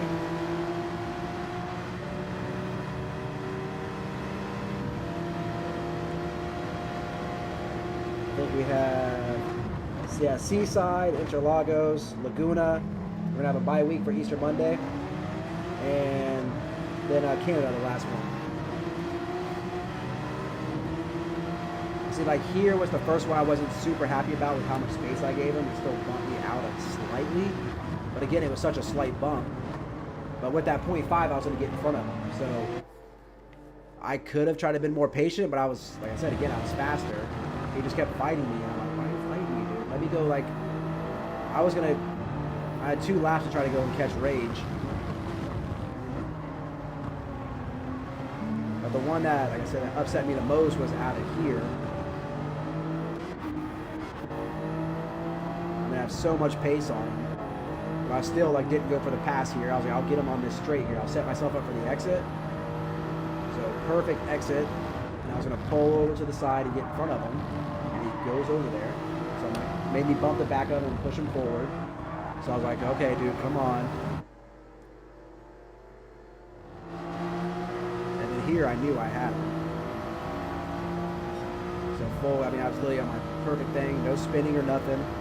And he almost ate it. I was going to hit him, so and then lost it. So I was like, I blame him for that. Although I'm the one who spun, I still blame him. Tires are cooked. Look at that back left. Did it make it all the way around? I had damage too. My wheel was shaking on the last lap after that.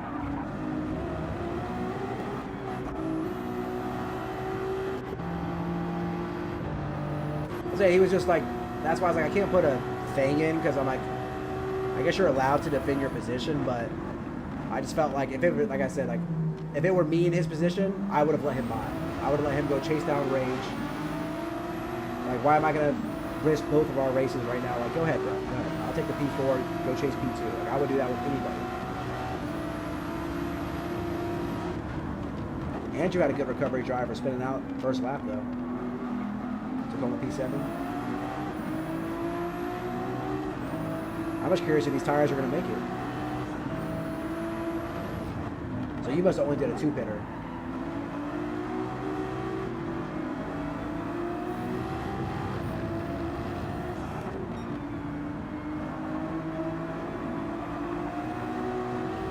We got like 2% on that back left.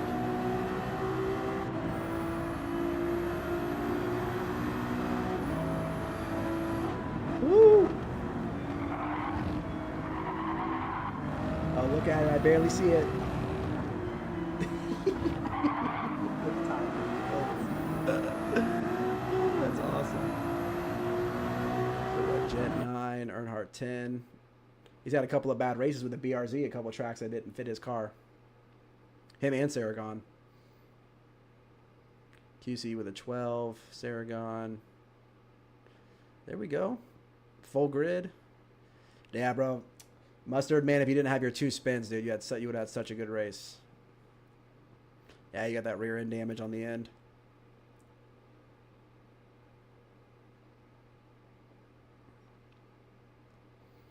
All things considered, unless I finished ahead of Andrew, I should jump him in the total points. Oh, that was you doing that? I wasn't sure who it was in the I thought maybe it was you, but then I was like, I couldn't remember if what color Chimp's car was too, because I thought maybe he was in blue also, because I just saw blue behind me, like about to hit my bumper. I'm like, the hell, man. Oh well, all things considered, I mean, definitely should have walked away with a P2 or 3 there, but yeah, Cody just absolutely destroyed everybody, man.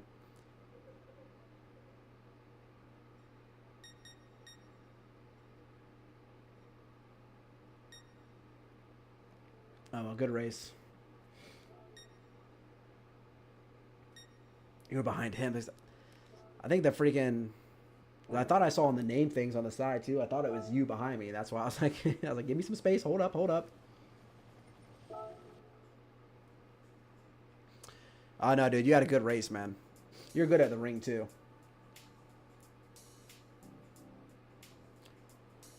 All things considered, we'll take a P6, I guess. I just freaking had a podium last week, so I was really hoping to grab 2 podiums in a row to really shoot me up in the total rankings and the total points, but next week we have Seaside, so that should be a fucking mess. Turn 1. The death shit came with all of us following each other through there.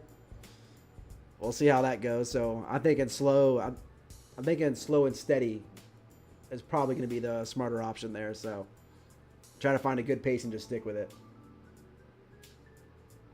I got to, man.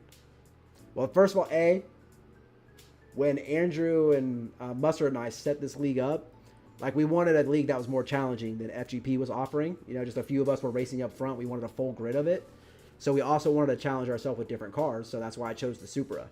Now knowing how competitive it is, I wish I would have chosen a car that I like and that I'm better at. Like the GTR, possibly the McLaren, or the Porsche 911, since we're doing rolling starts. So I would have chosen a different car in hindsight, just knowing how competitive the field is. So I'll definitely come with something I like next season and try to make a push for the full thing. But I've had two good weeks back to back, so I'm starting to catch my roll here.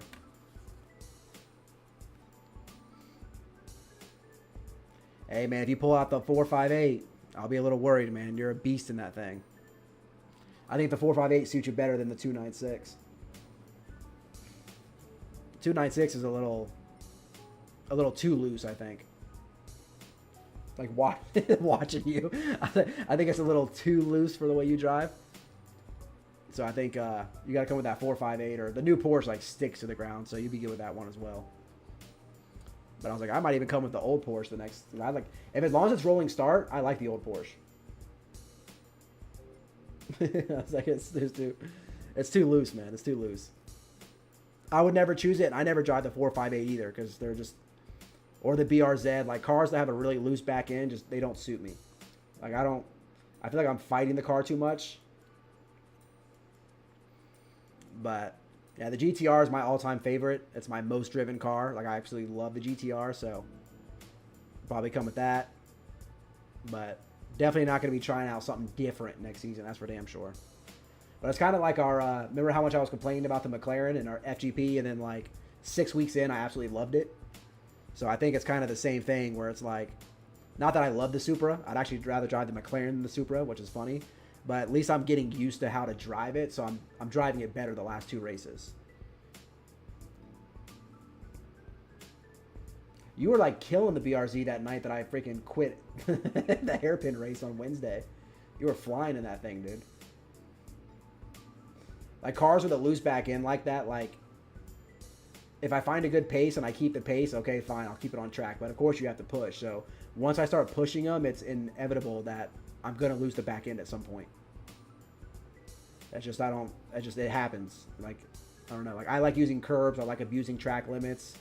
Like, I'll get out on the grass. Like, I like to abuse things, so I need a car that can handle those. Where I feel like the BRZ especially is like, keep it on the pavement.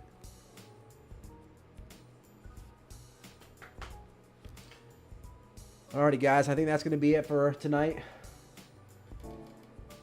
We'll be back Thursday night for our hairpin manufacturers race, which is I don't even know where that one's at. Let's go check it out. Where are we racing next week, guys?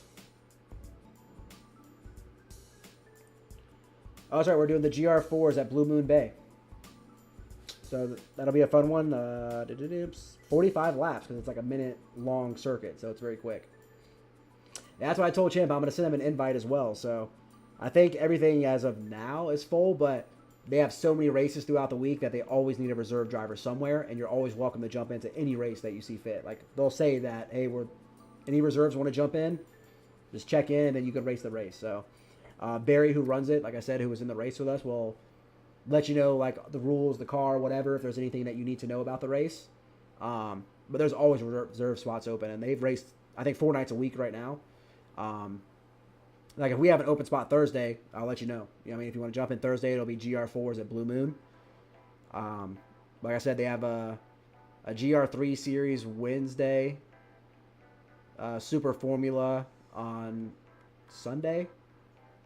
And then I think they're getting they got a multi-class Monday, and I think they're trying to get another series going for Tuesday. I don't know.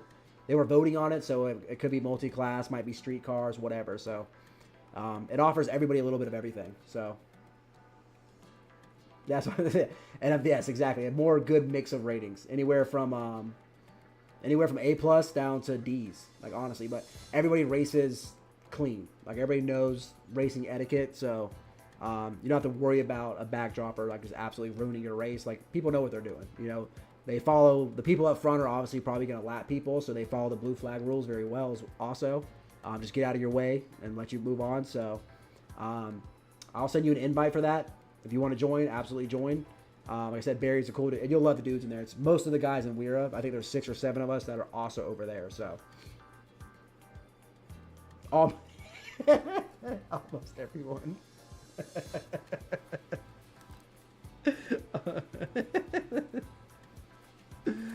Oh, I know.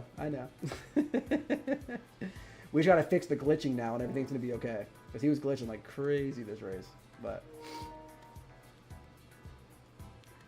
still love him, man. Still happy he's here, though. I'm not talking bad about him.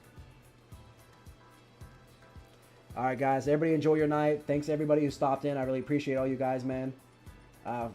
Raw, I will see you on Thursday, man. GR4s, so hopefully I don't bend it again. But other than that, man, you guys have a good night. Thanks, everybody. Peace.